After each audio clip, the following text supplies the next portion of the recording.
or us versus them.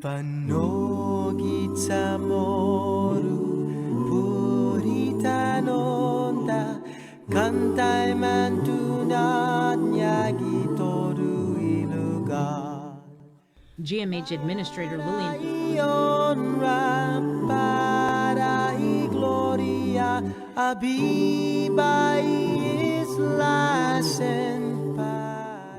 University of Guam Dean of Nursing Margaret.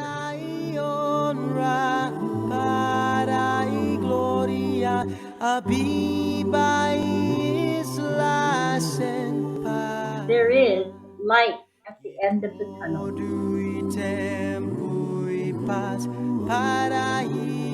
Help is on the way from a marine medical.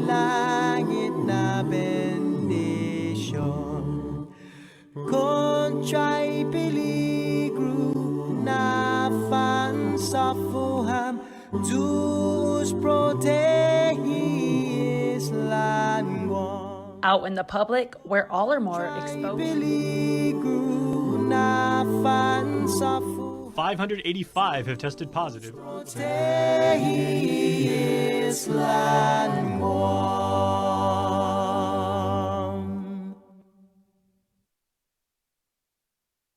Keeping you informed, KUAM News brings you Banking 671, brought to you by the Bank of Guam, the People's Bank, and Coast 360 Federal Credit Union. Together, we thrive. KUAM News COVID-19 Takeover on I-94 FM is presented locally by Ambrose Inc. GU Self-Storage, conveniently located near the Harmon McDonald's. We offer affordable rates, online payments, and auto bill pay for your convenience. Plus gate access daily from 6 a.m. to 9 p.m. Call us today at 648-7867 for more information.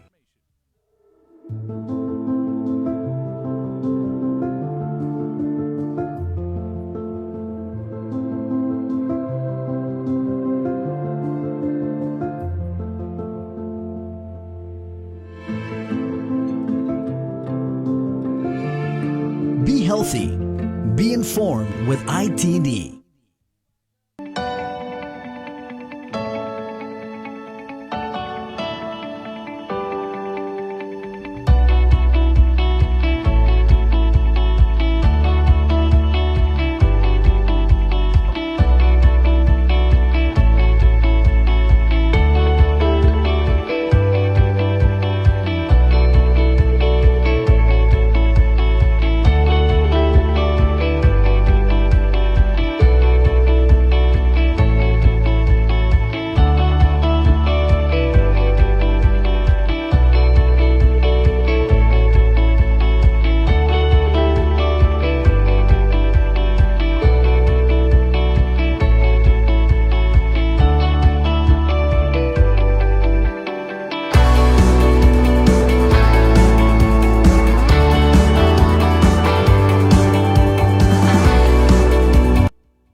There's nothing like the smell of JD Crutch in the morning. All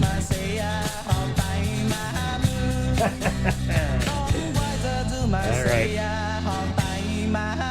It's 6:20. Thursday, May 7th. We are KUAM FM and Agani, Guam. It's the KUAM News Takeover of Guam's favorite containing COVID. Good morning, Sabrina. Good morning. Oops. Right on. We are in P-Core 1. Slowly sliding towards P-Core 2, like it or not, on Monday, Monday, May 11th. And this morning on the show, we're going to be talking to Christine Boletto from the Guam Chamber of Commerce. Everybody's kind of asking what businesses are going to reopen gradually starting on Monday. So we're going to get it from her. Also, put in a request to get Ricky back on the show. A little bit of a rough ride last time he was on, but we definitely want to get him on again to go into detail about this move we're going to be making on Monday, Bree, assuming that we don't get, 50 million positive COVID-19 cases. No, hopefully we don't. Right. And that's going to happen, and we're supposed to go into PCOR 2. That's the goal, right? It's 6:21. The show is proudly brought to you by Calvo Enterprises, Ambrose Inc., and IT&E. We also got some great sponsors for a banking 671 report. Bank of Guam and Coast 360. Thank you. Got it. Sorry. Hey, 622, of course, we're right here on the radio. Good morning. I-94, Guam's favorite. Thank you to Andy Wheeler and the I-94 family for letting us take over the morning show here. We're also live streaming at KUAM.com and on the KUAM News app. There's an audio stream, Docomo Channel 10. Excuse me. And 8 o'clock, we jump onto KUAM TV 11. And, of course, last but not least, to our Facebook Live audience, KUAM News Facebook, good morning on you. And thanks so much for watching and sharing some good news. Of course, Bree. Yeah. We're going to be saying the S word a lot this morning. Stimulus. Yeah. We got the money. So it is just a matter of how fast Daphne Shimizu from Rev and Tax can print those checks. We want to see the printer almost catch on fire. We're printing those checks so fast. And so we got that coming up. It's going to be a big, huge show for you guys. Real information, real time. It's containing COVID with the KUAM News team.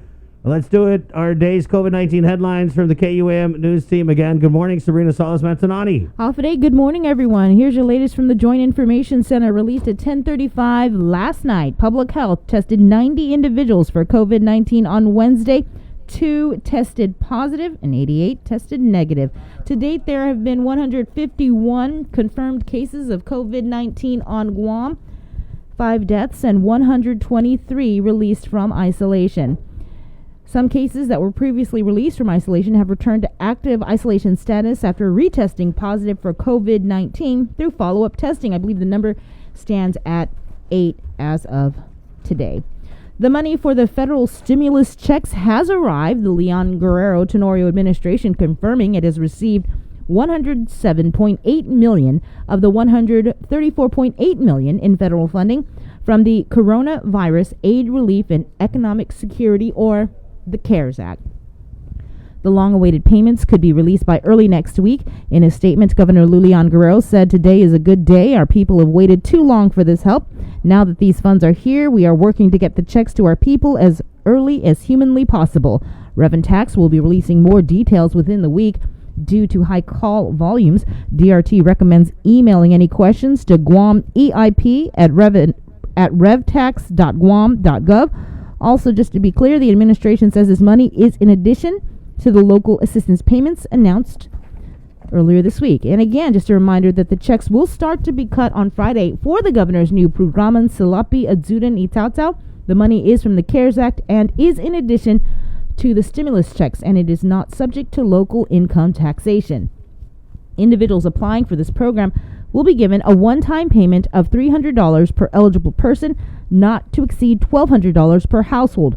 Factors that determine the household payment are as follows: household size, gross monthly income equal to or below 165% of the federal poverty level, heads of households 18 years of age or older, residency on Guam for at least 6 months. As an example, for a household of 165% of the federal poverty level is $1,718 a month. This adjusts with every additional individual, adult, or child in the household. In general, eligible households of 4 and above will receive up to $1,200. Using existing public assistance data from Public Health, Programan Salapi Adzudan Itautau would immediately cover more than 18,000 households representing 55,000 people. Residents who are already recipients of public welfare benefits or have already applied do not need to submit an application. Those who may be eligible and are not currently receiving public assistance or who have not applied for public assistance may submit an application to Public Health. The last day to apply is next week, Friday, May 15th, and you can apply by going to Public Health's website at dphss.guam.gov. They can also be dropped off at Public Health's Castle Mall, Suite 16 in Manila, or you can email it to publicassistance@dphs.guam.gov. In presenting her Programan Salapi Adzudani Tautau plan, Governor Lulian Guerrero may have provided additional financial support for those earning below a certain income threshold. However, she once again repeated her failure from a couple of weeks ago. This from the Republican Party of Guam. They're saying that she shafted the middle class. Spending monies from the CARES Act to assist struggling families is a great thing. However, when a plan is adopted which ignores those middle class families who are also suffering financially, then as a community, we have a problem. It's going to be a big day over at the Guam legislature as they're set to discuss the status of the government's finances. Senator Joe San Agustin, who chairs the Committee on Appropriations, General Government Operations, and Housing, will be convening a special economic service meeting. On the agenda, the FY 2020 Revenue Tracking Report from BBMR and DOA, specifically the methodology of estimated budget reduction due to COVID-19 and withholding taxes and BPT, as well as the March Special Revenue Funds Tracking Report.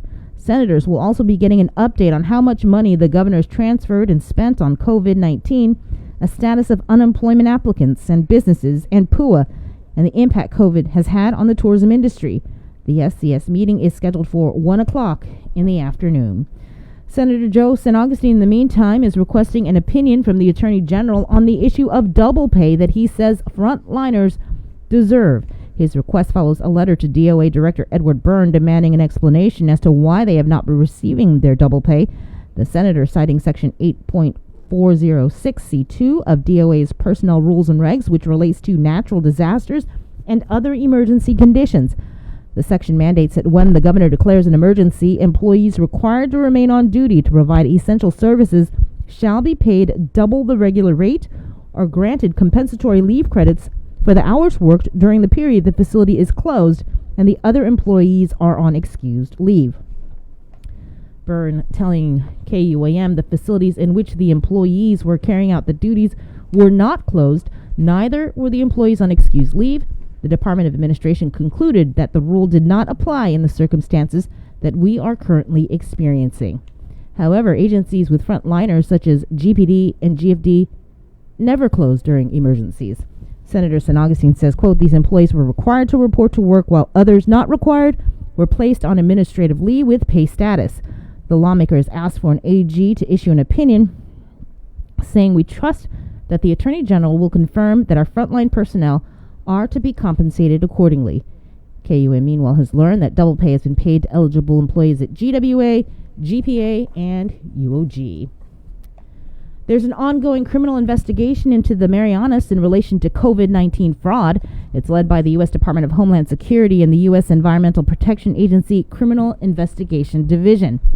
On May 5th, Homeland Security Investigation Special Agents executed search warrants in Guam and Saipan as part of Operation Stolen Promise, a global campaign to combat COVID-19 related crimes.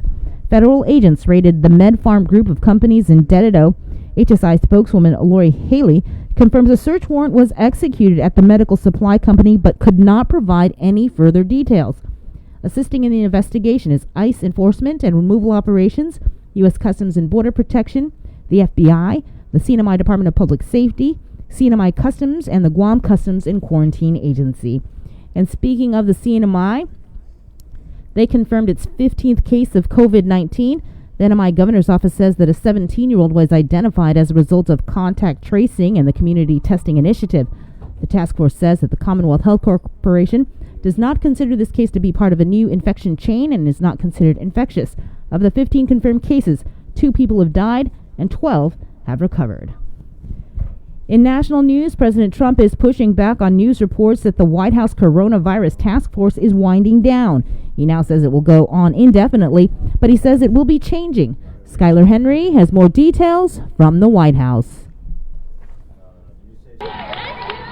President Trump is honoring National Nurses Day and says America is defeating the coronavirus. It's a tough opponent, but we're winning and we're starting to see our country come back. It's been a very exciting few days. We're starting to see it all come back. During a trip to Phoenix Tuesday, the president acknowledged the coronavirus task force will be undergoing a change. We're now looking at a little bit of a different form, and that form is safety and opening, and we'll have a different group probably set up for that. This comes as new models show opening up states will lead to more deaths from the coronavirus. We can't keep our country closed for the next 5 years. You know, you could say there might be a recurrence, and there might be, and most doctors or some doctors say that it will happen, and it'll be a flame, and we're going to put the flame out. President Trump tweeted this morning the task force will continue to work on vaccines, and Vice President Pence adds it'll also stockpile medical supplies for recurrences of the virus.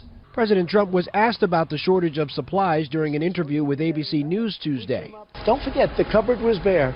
The other administration, the last administration, left us nothing. But Dr. Rick Bright, who led the government agency in charge of vaccines, says he raised alarms in January and was ignored. Bright filed a whistleblower complaint alleging he told his superiors that the U.S. was woefully short on N95 masks and suggested putting together a disaster leadership group to address the pandemic. Skylar Henry, CBS News, the White House. Skylar Henry, CBS News, the White House. In your Banking 671 report from the Bank of Guam and Coast 360, island residents who will be receiving stimulus checks are able to cash them if you're not a member at the following banks: Bank of Guam, Bank of Hawaii, Bank Pacific, and First Hawaiian Bank. The Guam Bankers Association reminds the public that to avoid lines, you can use ATMs. Also, for those of you who have no banking relationships, you may be asked to line up in a designated non-customer check cashing line and will need to provide 2 valid IDs. Again, that is your Banking 671 tip from Bank of Guam and Coast 360. And finally, more COVID heroes to highlight. Jack in the Box prepared 150 sandwiches and delivered meals to feed doctors, nurses, and healthcare staff at GMH. The donation was made to express appreciation for the hard work of our island's medical professionals during this COVID-19 crisis. Jack in the Box manager Jules Coronel said, "We are extremely grateful for our frontline workers at GMH for always putting Guam first. Our team here at Jack in the Box, like many others in the community, we're doing all we can to support one another and those risking their lives to keep us safe."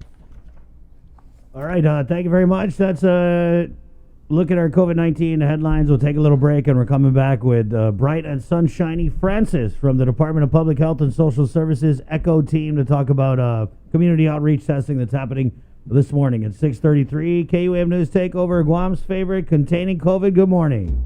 Keeping you informed, KUAM News brings you Banking 671, brought to you by the Bank of Guam, the People's Bank, and Coast 360 Federal Credit Union. Together, we thrive.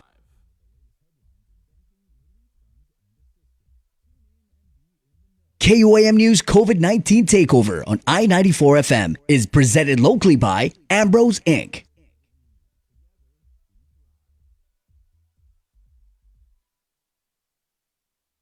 GU Self-Storage, conveniently located near the Harmon McDonald's. We offer affordable rates, online payments, and auto bill pay for your convenience. Plus gate access daily from 6 a.m. to 9 p.m. Call us today at 648-7867 for more information.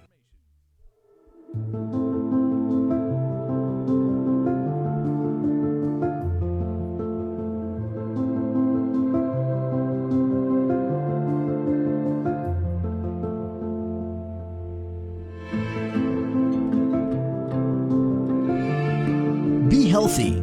Be informed with ITD. Be healthy. Be informed with ITD.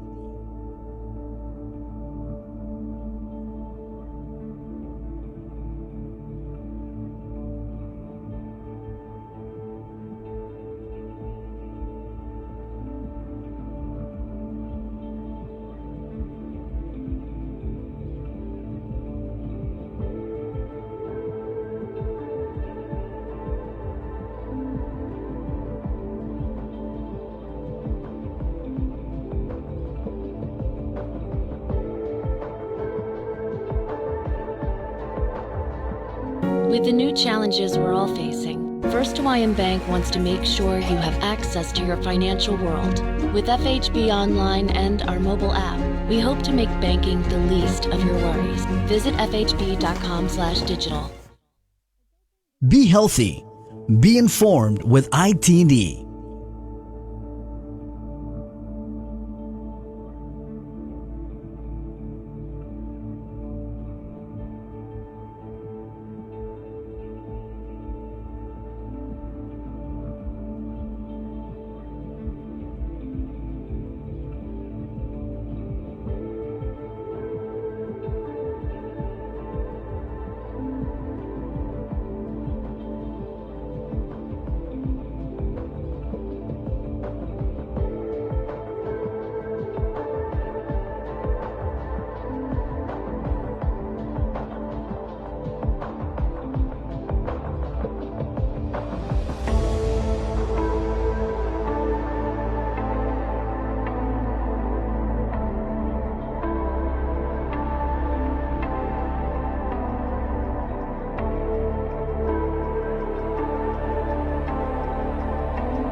Hey, good morning. We're trying to get Revenue Tax Director Daphne Shimizu on the line. As all you're going to be hearing for the next few days is the sound of checks being printed. Hopefully, they're going to be printing those. The local program Salapi Pari Tau Tau program checks. I wonder where they're printing those from, if that's out of DOA or Revenue Tax, because, there's no doubt we're going to be printing those stimulus checks out of Revenue Tax. Maybe we could print more checks on those nice laptops they got over at Hagåtña Revitalization Authority with the CARES money. Did they already get them? I don't know, and that's something we clarified a little bit with Lester Carlson. We're talking some money was spent, some wasn't. Right, we're talking about this CARES Act report, a budget proposal / expenditure listing that the administration submitted to the Guam legislature. And we were talking about a little bit with Lester Carlson on this $895 laptop bag. What Lester Carlson of BBMR had explained was that he forgot to put the S. Big difference, right? At the end of laptop bag. So I guess it's laptop bags, plural. And so with that list, some of the stuff has already been bought and paid for, and some of it is our proposed expenditures and budget things for how they're going to spend that $117 million in CARES Act money. So when we were going through it, we're still trying to figure out what's, I guess if you look at the comments, you can see the tents, what's already been bought and what is being proposed. And we're going to get Dr. Hoa Nguyen of the American Medical Center on to kind of clarify. There was an item in that budget proposal / expenditure listing that listed some $7 million that was slotted for local clinics who are assisting Gov Guam with the COVID-19 response. Yeah. I think it was they're part of the Cures team, right? Right, yeah. Tier of clinics. And that's when the governor, using her health emergency superpowers, designated certain local clinics to be kind of like satellite clinics for the COVID-19 response. So we're going to get Dr. Ho on there to kind of clarify, because people are thinking that these guys got, $7 million, these 3 clinics. But, Dr. Hoa was talking to me, and he was like, hey, that's a proposal. We haven't got a single penny from the government of Guam. So we'll talk to him. 6:40, it is May 7th. We are in PCOR 1 right now. That's right. Hopefully we will be going into PCOR 2 on Monday. Yep, hopefully, knock on wood, I guess. That's the plan. Come hell or high water, we are going into PCOR 2. And, curious about your thoughts about that. I get a lot of messages on my social media. There's a lot of people who think that we're doing this too fast. I sent a video yesterday of a group of guys over here by Santa Barbara playing basketball. Right. Playing basketball, no masks, sweaty, using one ball, touching the face. And I posted it up on my Instagram, and the response I got was, wow, nobody's taking it. Yeah, nobody is taking it seriously, because all we're talking about now is recovery. But in order to recover, we must first test. And that's where we're going to bring on Francis from Department of Public Health and Social Services, as Public Health is out here testing people this week. And Francis, I know there's some community outreach testing going on this morning, right, Francis? Good morning. Hi, Francis.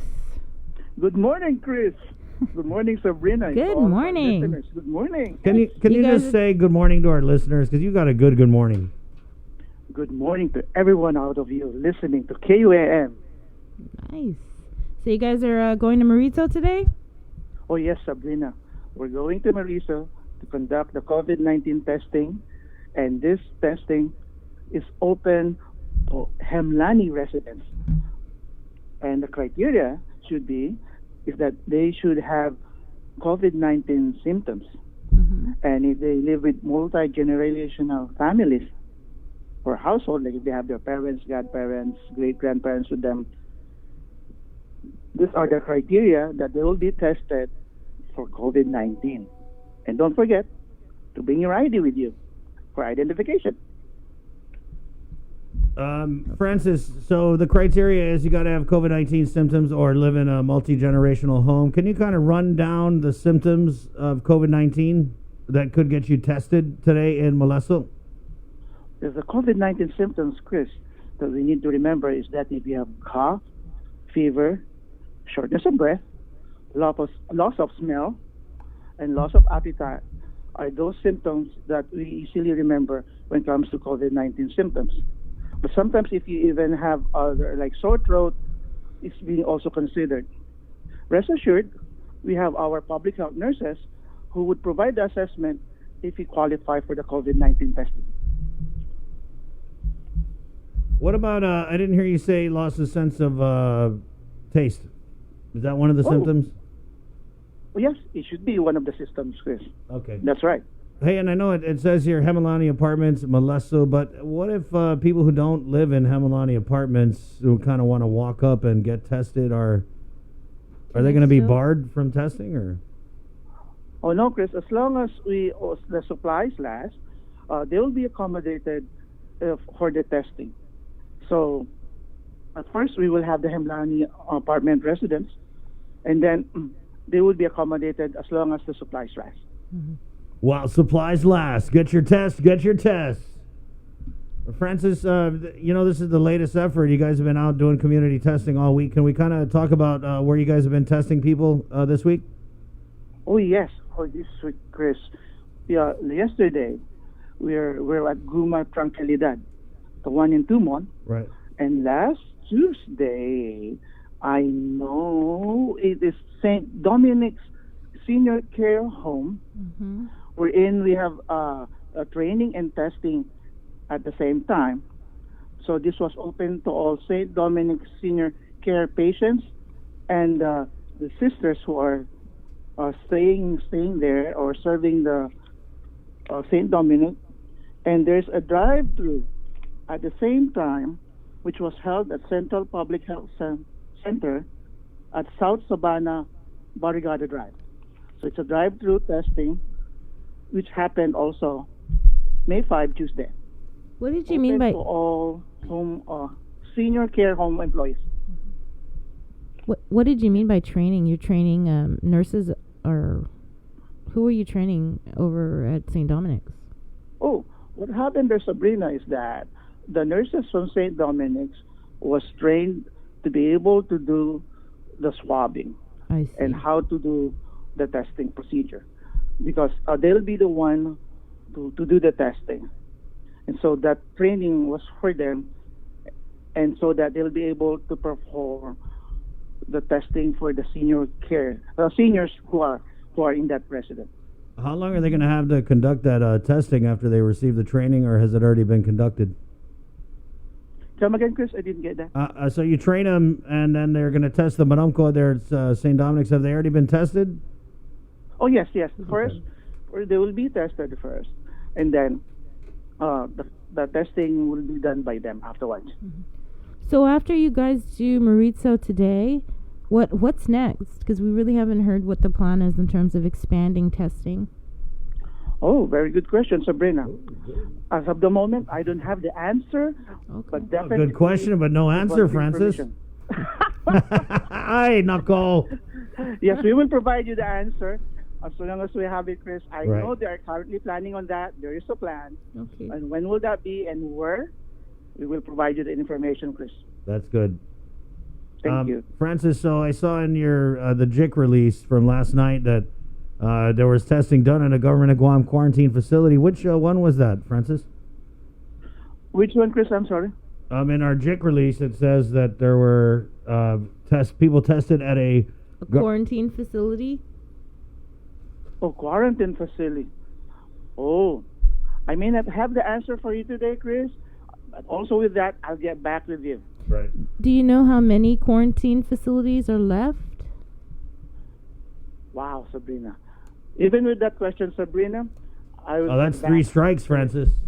That is 3 strikes, you know. Good thing this isn't baseball. Yeah, good thing it's not, Chris. Thank you so much. All right. Anything else you wanted to get out, Francis? Let's talk about the testing this morning, Francis, for a little bit more. So how many test kits you guys got? Oh, with that number, Chris, I'm not so sure. You're out of here! You're out of here! Straight! Adequate enough for everybody who will be there in Lanny's apartment. Good answer, enough. Just walk through. I got it. Yeah. Okay. Yeah. All right. And then that's what time to what time again, Francis? Oh, the time that we're going to have the testing at Merizo is from 9 a.m. and 12 p.m. Right on. So you guys should already leave to get there on time. It's almost 7. Yes, I know. And so I'll be rushing going there. Right. And so how Be many... safe, though, Yeah, okay? drive, sir. Drive Thanks, careful. Sabrina. How many people you guys going to have down there? How many people you said, Chris? How many people, public health staff, are you going to be taking down to Melissa? Are you guys taking a caravan, or how's it going to work? Well, for sure, I know there are some people going in a carpooling, things like that. So we'll be, as long as we'll be able to cover all the residents and like with all our testing sites, yeah, we have all our team be there to conduct the testing. Are you guys excited to go down to Melissa? I was just there last night. Beautiful village. When's the last time you went that far down south, Francis? Oh, it's been a long while, Chris. That's why I'm so excited to see the beautiful southern side of the island of Guam. Yeah. Okay. I hope you can adjust to the time difference. They're 5 years behind. Oh, never knew that, Chris. It's a little known fact is once you cross over the Agadumatic Mountains, it changes. Oh, my gosh. All right. Oh, yes, and by the way, Chris, before I forget, as we plan for the reopening, to all of our listeners out there planning for opening for their business, Right. please don't forget the 2 steps that CDC provided to us. It's cleaning and disinfecting. And for more information, visit the cdc.gov website. What can you tell us about that, Francis? Reopening, we're talking about that. So businesses that are going to be allowed to reopen on Monday, they're going to have to disinfect and clean, and everybody has to wear masks still, right, Francis? Oh, yes, definitely, Chris. We should still wear our mask, observe social distancing, and don't forget to wash their hands no less than 20 seconds. Okay. Got it. Anything else you want to add in there, Francis, about the reopening of the island? What other notes and little helpful hints do you have for the public and for businesses that could potentially reopen in some form on Monday? Well, so far, what we need to remember is that we need to do cleaning first. We need to use soap and water to remove germs and dirt and impurities from surfaces, and then followed by disinfecting by the use of disinfectant products to kill the germs on surfaces to lower the chances of any germs present in those surfaces. Okay. And so are we going to see, and you see videos, you go on YouTube, COVID-19 jurisdictions, they got people with the backpacks just walking around disinfecting everything. Is that what we're looking for? Is that the ideal goal, Francis? Or are we just going to ask businesses to spray things down with the Clorox water or whatever? Well, there's a proper way of doing it, and this was provided as a guidance in the Centers for Disease Control Prevention website. Okay, and so that's cdc.gov. Yeah. Okay. Okay, Francis. Here it is. I see it. Right here. Okay, Sabrina's got it. Hold on. Oh, I don't have my glasses. CDC guidance for cleaning, disinfecting, and preparing for reopening. Yes. Let's see. Public, including your workplace, home business, will require you to develop your plan, implement your plan, maintain and revise your plan, reduce. That's why he was like, just go to the website. I ain't reading that stuff. No.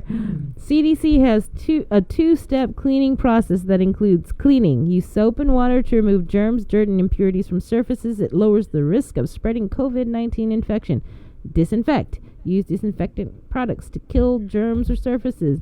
By killing germs on a surface after cleaning, it can further lower the risk of spreading infection. If disinfectants on the list are in short supply, alternative disinfectants can be used. For example, 1/3 cup of bleach added to 1 gallon of water, or 70% alcohol solutions. Is this what you just said? Did you just read that, Francis? Yeah, no, he didn't. He didn't read it. Oh. What's your favorite disinfectant, Francis? What's your personal choice? Oh, I use Clorox for my disinfectants. Just regular Clorox and water? Yes, Yes, Sabrina. What's your mix there, Francis? Come again, Chris? What's your mix on your Clorox water? Oh, my mix for my Clorox water is just one third cup measurement of the Clorox to a gallon of water. Yeah. So you're using a third. That's kind of a weak brew. Yeah, it's my usual. Just better to have it in that measurement. It's more safer. Right. I'm sorry, what was the mixture? A third of Brie, because Brie makes her own too. She cooks her own. My wipes are over there. I know. And you're right, it is a third cup of. To a gallon. Yeah.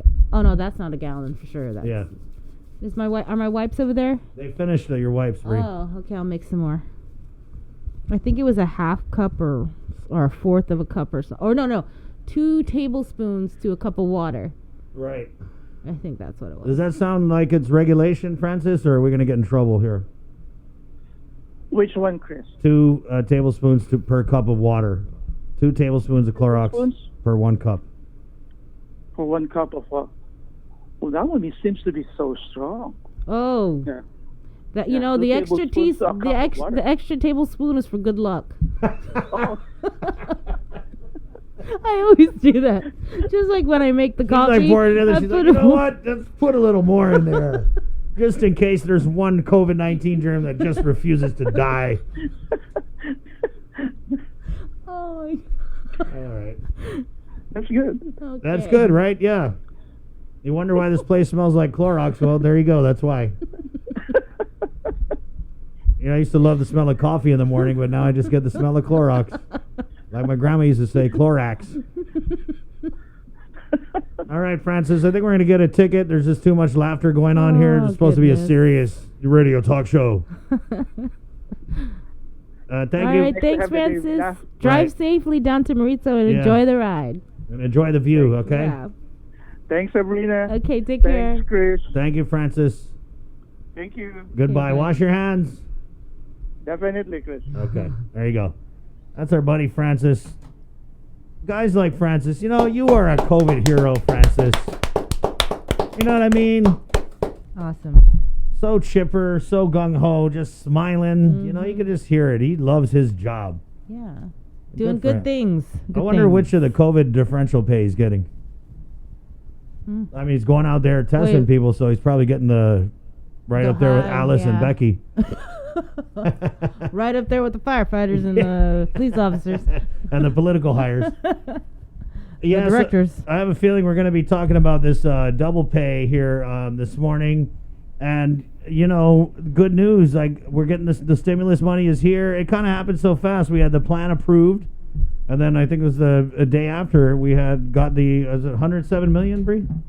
I believe so, 107, and the rest is coming sometime. Right, and so all of that is separate because people were wondering about the governor's local program using the CARES money. That's separate. And that's 20 million. Right, and then there's also another 20 million that they're going to be given to small businesses through the Guam Economic Development Authority. Hey, let's say good morning to Jason Salas, everybody. Good morning, Jason. Hey, Jace. Hey, Hafa you guys, and Hafa everybody out there. Already a very, very active and thriving conversation. This comment just came in by Francis Sablan Ignacio, specifically asking Chris and Sabrina, can you guys please put the word out for people to dispose their masks and gloves properly? Now, you were just on CDC's site. Is there any guidance or anything that at least that we know of? I don't know if we've done a tremendous amount of stories about disposal of PPEs. Well, the way I dispose of my gloves, and I don't know if this is CDC here we go. approved, Life hack. But I don't have my gloves with me, but I peel it and then I turn it inside out. Turn it inside out. In the That's trash. what. Yeah. She peels it from the inside. For the mask, yeah. I just take it off like this, throw it in the trash. Okay, now I mean, where we work in the Calvo Commercial Building here in Harmon and everything, there's a renal center, and we got a bunch of friends that work there and everything. So we see the medical staff over there, the way that they properly dispose of medical waste and hazmat and everything like that. I guess people are asking, and maybe Francis said, is there a specific way? Should you have a separate bag for your general trash, and should you have something for your family's masks and gloves? And we will find out. That's a very good question. Okay. Yeah, that's a really good one. You're trying to tell me to go look it up right now? We'll find that out, because I mean that is something that trash services obviously are continuing on the island, and so you've got general waste. People have boxes from Amazon that they've been getting. Obviously you've got food, and you've got stuff that you're throwing away. But should you actually make a separate bag? Let us know what Sabrina was talking. She is our, what do we call you? The diva of disinfectant. The maven of sanitization. That's what you The siren said. of sanitization. But she's come up with like a lot of pro tips, a lot of life hacks and everything about how to stay Not safe. pro tips. No. Those are just like breed tips. Breed tips. There. Hashtag breed tips. But what are you guys doing to actually dispose of your masks, your gloves, your empty Clorox bottles, and everything like that? Because we would certainly like to know. So share with us your ideas. Yeah. I'm the same as Bree. I dispose of them by throwing them in the trash. Just like straight up. That works too. Yeah. Actually, I go for a LeBron. Okay. I take off my gloves and my mask, and I try and make it. How much trash are you producing like on a weekly basis? Way now? less. Way less. Less. Yeah, Okay. Yeah. Good morning. 6:58. It's Guam's favorite KUAM FM. Agani Guam. So we got the stimulus update. The money has landed. It's probably in the bank. They're just going to cut the checks now, and we'll get more info on that, hopefully with Daphne. But, one of the programs that we're also looking for an update on is the Pandemic Unemployment Assistance and the FPUC. And so we have Department of Labor Director Dave De La Sola on the line. Good morning, Dave. Good morning, Chris. Is Sabrina there with you, too? Yes, she is. Yes, hi. Good morning. Always nice to hear you, too. So some good news, I think, in that we've got one local program using the CARES Act money that the governor's institute, the Duran Salapi Tautau Thingy-Mabob. And then we also got the the stimulus money. So I'm thinking a little bit of bridge financing to get us to that unemployment where we're expecting tens of thousands of people to avail themselves of that program, Dave. So we just wanted to bring you on and get the latest update with the FPUC and the PUA. So go for it. Dave De La Sola, good morning. Good morning. I've been shaking the tree, as I've always said, but I made some significant progress the last couple of days when I had several U.S. DOL all the way up to D.C. on the phone, and they were there because I asked them that I needed to get this program rolling, no more delays. My governor said I needed to get this out this month, and when I say I, that meant we as in U.S. DOL, and I needed to get some developments. I needed to get something from them. And I explained to them the whole plight from beginning to end and how our people are suffering, and they're not going to be, patient and wait much longer. I think we've stood ourselves up with the Theater Roosevelt, and I threw everything in there that I could just to get them to get it. And at the end of the call, when I checked with my regional reps, they said that it was a very good call. They have a very good understanding. That day, they gave us the FPUC addendum agreement, and that we'll start moving that forward. We turned in our implementation plan a couple days before that, and that was the big hurdle that they were trying to throw at us that was needing to be done. So last I heard, which was this morning at about 5:30 when I was talking to them, they're saying they're reviewing our budget request now, and they are looking at the implementation plan went through region and is up in DC, and they're just looking at that. I don't think there's any more hurdles. I don't think there's any more delays. I think now it's looking at the money and making a decision on exactly how much we get. And I told them, if you want to cut it by 30 million, 40 million, go ahead. I'm not worried about it. So it's, 900 million instead of 920 million. Pocket change. So they are, I feel that, I should hear something about, when or how, the end of this week, beginning of next week. And I'm not saying that's when we're going to get the money, but at least that they've reviewed the budget and I have some positive movement towards that end. And I feel very good at that. I even told them, should I have my governor still continue to call the secretary and work on the White House? And they said, no, we got this. we got it from here. So that's good. And the software is moving very quickly. As you know, we released the second phase of the employer module, and we have over 500 employers with over 5,000 employees entering in there. And every time I ask for an update, that thing just keeps growing exponentially. It's going fairly smoothly. There's always a few glitches. You have to remember that this employer module was something that was already in existence, and they had to modify it. That's how I was able to get it out in 3 weeks. And same with this PUA program. That's moving very well. We're hoping to deploy that in a couple weeks. I want to get that out to the public. I want to start getting people online and start applying. That's the way this has to be done, is online. Regardless of whether we process the applications for the people, we go online and we put it in. This is a very powerful program, and this is the program that will produce all the reports. We'll do some easy adjudication as far as approving these apps when the people put in and put in their information, and it'll batch it and move it forward for the check or EFTs, electronic funds transfers.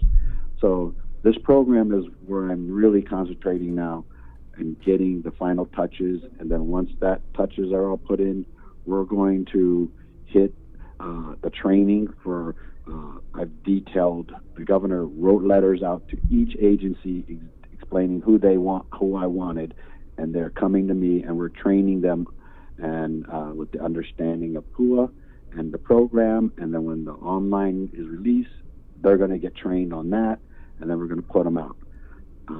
Dave, you came out with some you came out with some new guidance for those people who are self-employed. Can you kind of expand on that a little bit? I saw there was a release you came out with. Yeah, I've some people have been, the new employer module, they're, getting some complaints that they can't get verified. They can't get verified. And then when I ask them, what's your company? And they say, I'm self-employed. Self-employed individuals do not need to register on the employer module. You only have one. You're the employer and you're the employee. When we release the online application, there is a box to check at the very beginning that says, are you a self-employed or are you an employee? And when you check that self-employed, you get a modified application that's tailored for you. And so you do not need to register your employers as an employer. One of the biggest problems we're having is that any one company, like a hotel, will have 10 people trying to register. You'll have the waiters going in there, registering for that company, for that hotel, and putting their names in. I mean, it's not funny. These people are just desperate, and they're trying to get in the system. But it is creating a huge backlog of, we need to vet which one is the right name and for that company, and so that that person can get access to put in all the employee information. So this is just some of the little problems that you don't even think of, but everybody just wants to go and put in their companies and put their names in just to think that they're going to get a leg up. But we're moving along pretty good, and I'm feeling very confident that some progress. We got the processing center.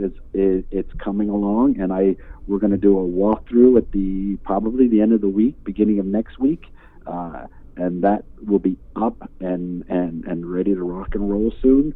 And how close are we? Consulate that's going to be doing some applications. Nice. So it's. I finally feel like the pieces are coming together after a couple weeks of whirlwind. Where do I start? How many businesses did you say had registered? Over 500. Oh, for 500. Okay, that's a lot. Yeah, and these are businesses that are gone back in and put in their employee information.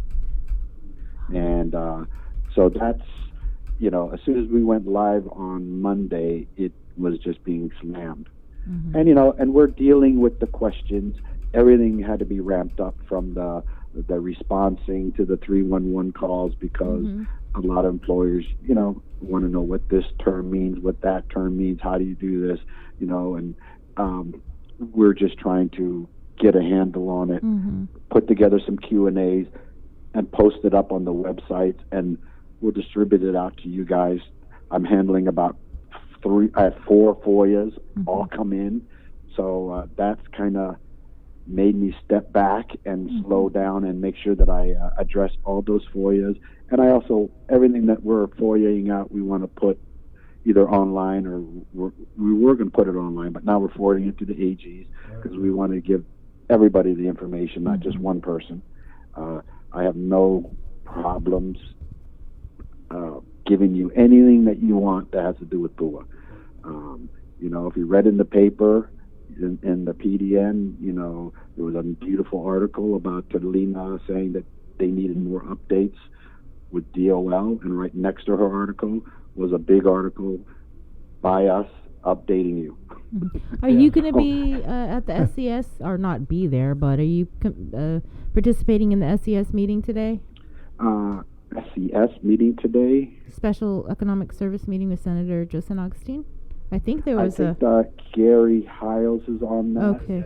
And Dave, how do employees check if they're, and are they able to check if their employer is on that list? Just so if they don't see them, so it's just strictly for employers. Yeah, we got to make sure that, you know, the right person in that company can go in and put employer. Okay. We don't want anybody going in there and adding a few names and hearing this and that. And this is just for the employers that have employees. Right, that have been impacted by COVID. So one thing I will tell you, and I want to make clear, is that I know there's a lot of employees out there, I'm sure you've heard, they're saying, I can't get a hold of the employer. You know, they're closed down. I'm trying to get a hold of that letter. Or, you know, they can't sign a check stuff. You know, the more information that you're able to put in your app, the stronger it is. The one thing I will say is that if you don't have something, there are at least two places in the application process where you self-certify that under perjury of federal law that the information you're putting in there is true and correct. And I could use that to initially approve your application. And then we will vet it, you know, at the subsequently every week you're going to have to turn in a verification that you are still unemployed or that you've looked for work. And I understand during the quarantine period, that piece you don't have to worry about. When the quarantine is lifted, you do have to at least make attempts to go find work or back to your employer. And if the employer says they're still closed, then that's fine. But at least you have to make attempts. And that self-certification initially, because we're in a pandemic, we will allow and move the applications forward. Dave, there's a comment here. The registration process for unemployment is done through Hire Guam. That's just for the employers, correct? That's just the employers. Right. There's no application yet, right, Dave? No, that's what I was just talking to you about, the online. Right. It's going to be a custom. This is basically they took a program that was with UI and they put in PUA, and they were able to get it out to 7 states. And it's the same vendor that runs my Hire Guam and the employer. So the great thing is that all these modules will talk. And eventually, at the end of this whole mess, there are going to be a lot of people that are going to be unemployed, that applied for PUA that are no longer able to get it because it's a 39-week program. That information will seamlessly move over to the Hire Guam, and that's what we will use to start training, retraining, educate, and get these people working again. So that's what's the great about this is one module talks to the other, all your information goes over, and you don't have to reapply for work at the AJC, American Job Center. Okay, Dave, appreciate the update. I just wanted to head into the end of the week with a little more new information on how the FPUC and the PUA is going with Department of Labor. So that addendum agreement went out yesterday, and it's in USDOL's hands, so that is not holding us up anymore. Okay, and just for everybody who is unemployed and waiting on this program, there's no application yet. There's no way for you to apply. So we're here when I get it out, and I'm hoping within a couple weeks it'll be going live and well. Okay, so stretch your stimulus, guys. Yes. Okay, Dave.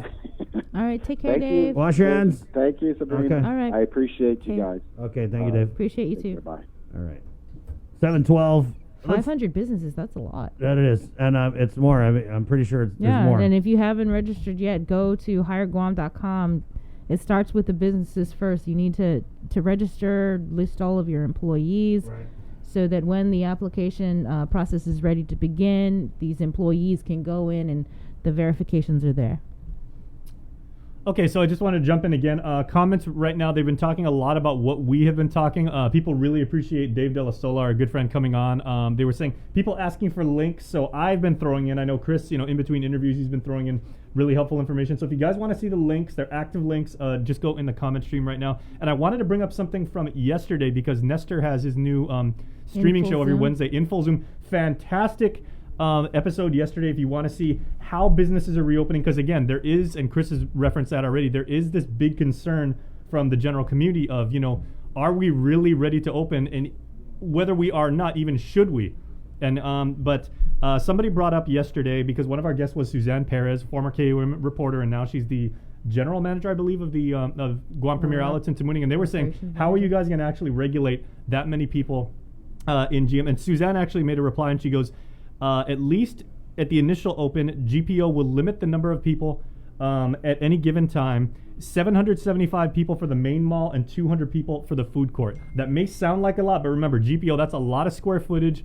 There's, that's a lot of social distancing that can be done. So at least initially, and we want to invite you to go back, watch that interview. It's really, really helpful stuff. 775 for the main mall at GPO and 200 for the food court, at least on initial opening. That is the plan right now. Could always change. Right. Yeah. And so we're getting Thanks, Christine. Jace. No, I said thanks, Oh, Jace. sorry.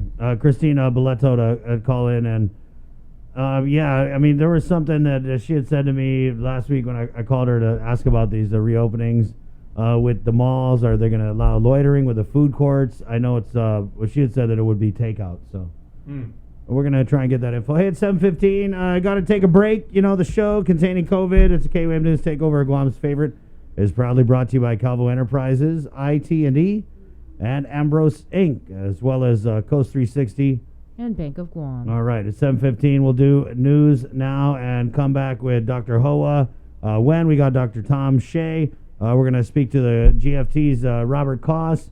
And and then also talk with Senator Joseph Augustine responding about this double pay issue. It's something that, the GovGuam employees have been grumbling about, especially as Vice Speaker Talina Nelson's bill was making its way through the Guam legislature. And I think that was a low simmer, and now it's about to boil over because there's a lot of government employees who just don't understand why they're changing the rules in the middle of the game. To quote Robert Koss. And what was John said, the game has changed? Something like that, yeah. So, that's coming up. It's 7:15, Guam's favorite. Good morning. Keeping you informed, KUAM News brings you Banking 671, brought to you by the Bank of Guam, the People's Bank, and Coast 360 Federal Credit Union. Together, we thrive. KUAM News COVID-19 Takeover on I-94 FM is presented locally by Ambrose Inc. GU Self-Storage, conveniently located near the Harmon McDonald's. We offer affordable rates, online payments, and auto bill pay for your convenience. Plus gate access daily from 6 a.m. to 9 p.m. Call us today at 648-7867 for more information. With the new challenges we're all facing, First Hawaiian Bank wants to make sure you have access to your financial world. With FHB Online and our mobile app, we hope to make banking the least of your worries. Visit fhb.com/digital. Be healthy. Be informed with IT&E.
healthy.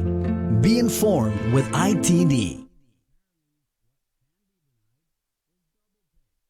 Be healthy. Be informed with ITD.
Keeping you informed, KUAM News brings you Banking 671, brought to you by the Bank of Guam, the People's Bank, and Coast 360 Federal Credit Union. Together, be healthy.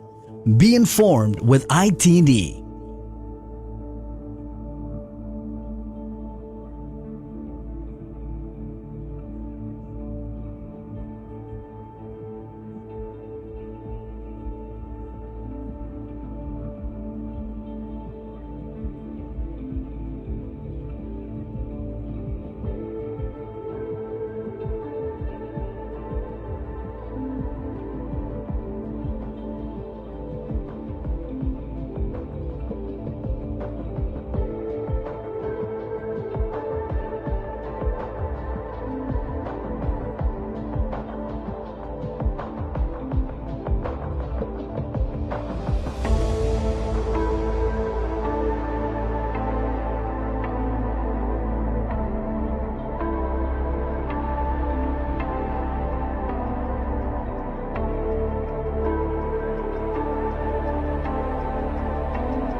joined the show. Daphne Shimizu from the Department of Revenue and Taxation. Congrats, Daphne. Well, it really rapidly evolved for you. We had the implementation plan of the stimulus payment approved, and then bada boom, bada bing. Now we got the, what is Money. it, $107 million, Daphne? Good morning. Yeah. Good morning. Good morning, Sabrina. Good morning. Chris. And good morning, Guam. So, yes, our implementation plan was approved just early Tuesday morning Guam time. And, shortly after that, just yesterday, we received all the money.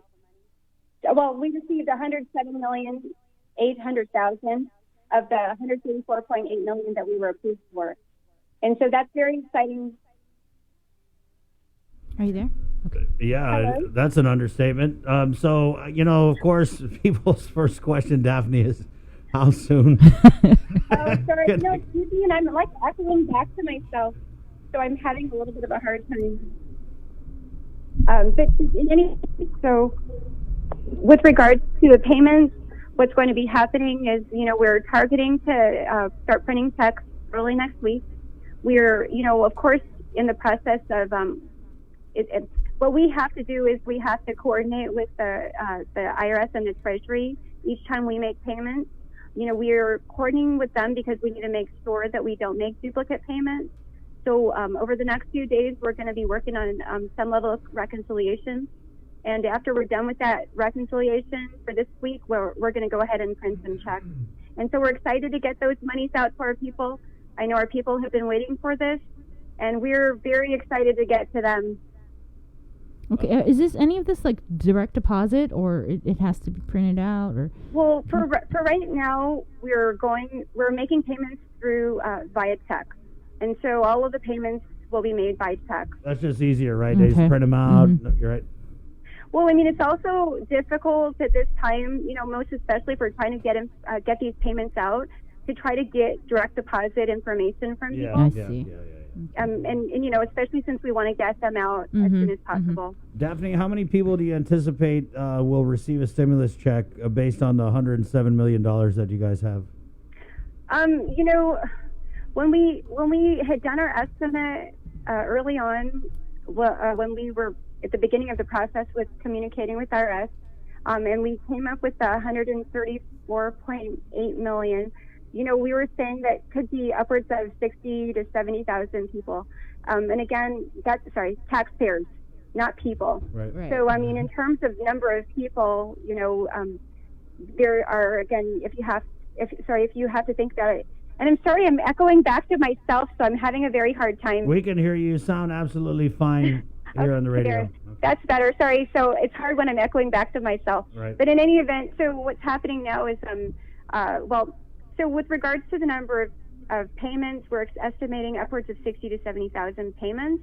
But in terms of number of people that are going to be impacted, that's well over 100,000, people. And so that's the expectation. So, of course, the IRS did approve they approved 134.8, and then, upfront in advance, we received the 107.8 million just yesterday. So, Def, 60,000 checks? How many? Is it going to be in batches? When you start printing them early next week, what is going to be the run of checks? How many checks are you going to print in a sitting? Well, that's something that our team is still having to discuss because, of course, I mean, we have the reality of our situation is, we're dealing with, having to manage as well because of social distancing and other things. So, the number of checks, that's something that I don't have right now. Yeah. But, once we have that, our team's going to be discussing that, and that's going to be something as well, we'll be communicating to the public. Are they all going to be mailed out? Is that how it's going to go? Yes, they will be mailed out. But would it be okay if I talked a little bit about the tax year that's going to be used, because I know that's been one big question. Sure. Mm-hmm. And so, there have been a lot of questions regarding that, and I want to make sure before I even talk about the year that I say thank you to Secretary Mnuchin and to also IRS Commissioner Rettig for recognizing the very fundamental kind of differences in the infrastructure of Guam and the territories versus IRS. The IRS, they probably have 70-80%, if not more, online filers. Guam, we have less than 3%. We're fortunate if we have 2%. So because of that, because of the recognition that there are significant infrastructure differences between Guam and the IRS, the IRS and the Treasury had approved special language for the territories, and so in terms of the tax year, if you filed your tax return for 2019 and Guam DRT has processed a valid 2019 return at the time that we certify EIP to be paid, then it's going to be based on 2019. But if you haven't filed a 2019, or if you filed a 2019 and it hasn't been processed by Rev and Tax, and you have a 2018, a validly filed 2018 return, then it'll be based on 2018. So there is a validly filed and processed language that was added to our implementation plan, so that way again we could accommodate for and make sure that we accommodate for the differences between the processing that's being done by the IRS and Guam. And so it's validly processed 2019. If you have a validly processed 2019 Can you just, return, sorry, Daph, can you just define validly processed? I mean, I know it might seem like Sure. So when we say validly filed, and so if you think about in terms of refunds where we say they're error-free, so if it's basically an error-free, like a validly filed, we would basically kind of, equate that to being an error-free 2019. So if it's a validly filed and processed, so error-free 2019, and then processed by a Rev and Tax and in our system, then it'll be based on 2019. And that's based on the time that we're going to make payment. And if that's not, and if there is no validly filed 2019 processed return in our system, then we're going to look to the validly filed and processed 2018 if there is one. Mm-hmm. I had a question. So we received $107 million. Are we going to deduct the $11 million first from that 107 to reimburse for fronting the $11 million for the people that made 10,000 or less? Which would mean what I'm focusing on right now is really trying to just get payments out for the next group. Okay. So we want to make sure we get those payments out as soon as possible to this to the next group of people because that is so hugely important. And so really my focus, I wasn't sure when the payments were going to be coming to Guam. I knew that the IRS and Treasury had committed to making sure it was as soon as possible, but I didn't. I never contemplated that it would be within a day. Right. So yeah. Which is great news for us. But on the backside here, I'm sorry, of course, in the background in Rev and Tax, that has meant as well that we need to move pretty fast to make sure that we do reconciliations and all of that. So my focus really has been, and our number one priority is to get payments out, to the people who have not received payments, and again, that's our focus. But of course, then working to make sure we track back, and then we as well work on getting the reimbursement for those monies for the ones that were advanced with local funds. Daphne, I know that. I was going to ask about the local funds, but go ahead. No. And on probably the local fund issue, that's more perhaps Director Burns' area. So I may not be able to answer the questions on the local fund issue. Okay. And what about, I know that child support, those people owe child support, that's the only thing that could get garnished from these stimulus checks. Is that accurate to say? Right. So with regards to any garnishments, people have taxes. I know people are still concerned about that, if they have outstanding taxes or if they have payments that are due to GMH. Those will not be garnished for. It will really just be for child support only. Okay. And if they have questions about child support and what that means, they'll have to contact the AG's office. The mechanics of it are that we receive a list or like a download file that we upload into our system, and how that file is generated, that's not something that at Rev and Tax we're technically competent to advise people on. So if people are concerned that maybe they may be on a list or because they owe child support and they're concerned that it may be garnished for that, they'll have to contact the Office of the Attorney General to confirm. How's this work? So DRT is going to cut the checks and then DOA is going to mail it out, or will DRT? Absolutely, right. So it will be pretty much the same process that we've been doing for refunds, where Rev and Tax processes, and we print and process we process all the returns and all the payments, and we print out the checks, and then we transmit them to the Treasurer of Guam, and then of course the Treasurer of Guam, of course they have to make sure that everything's signed and then stamped and mailed out to our people.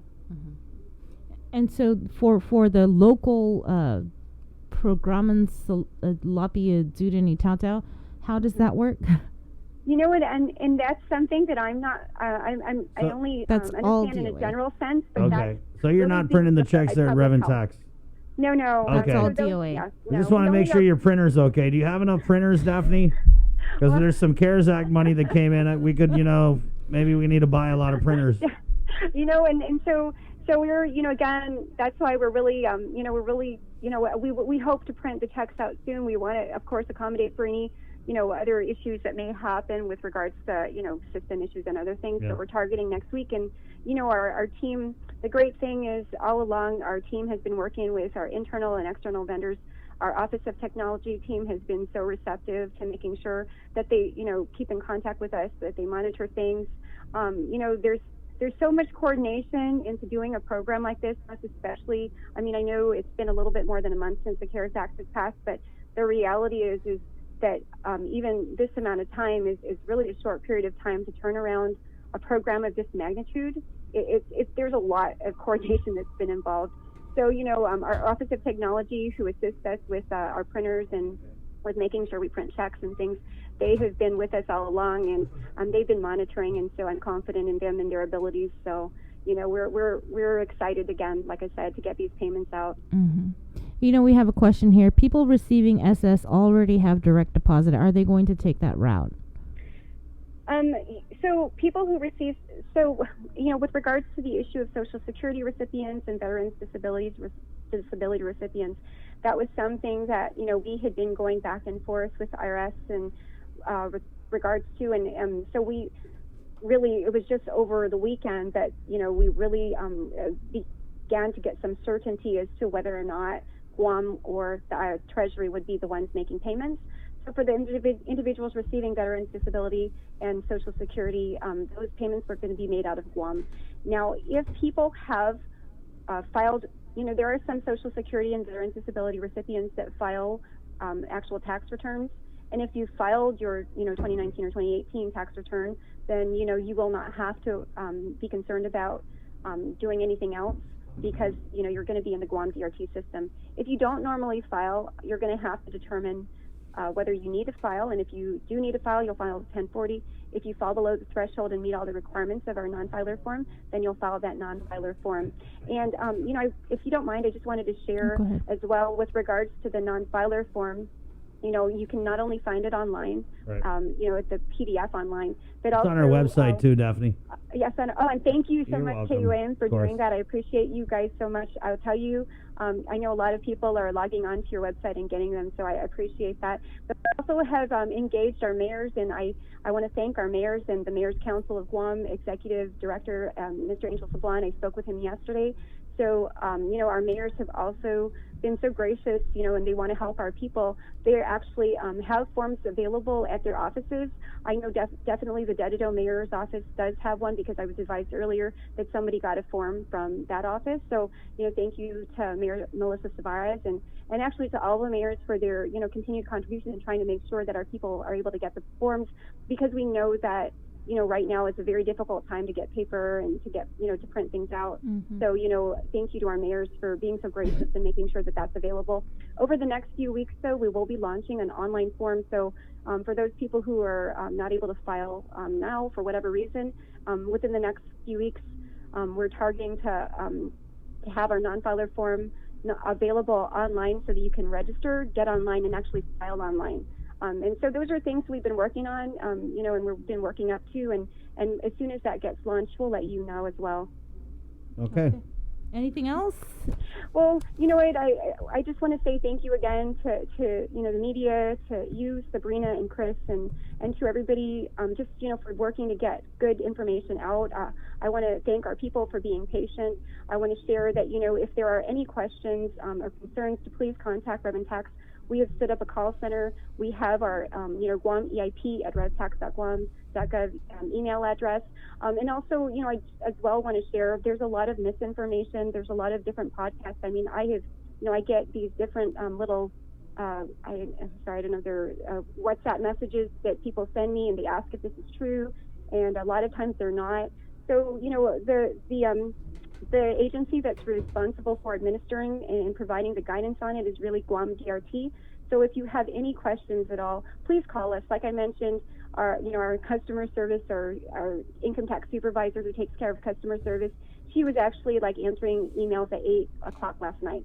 So we're going to do our best to service our people the best we can. We're going to get these monies out to our people as soon as we can. And you know what, I mentioned the other day, I really, at Rev and Tax, we're here. We want to do our best to service you all, service our people, make sure that you all have this money, and we're here, and we're going to do our best to do so. We love our island and we love our people, and we're here to serve. God bless Guam. Thank you. Viva Thank Stimulus. you.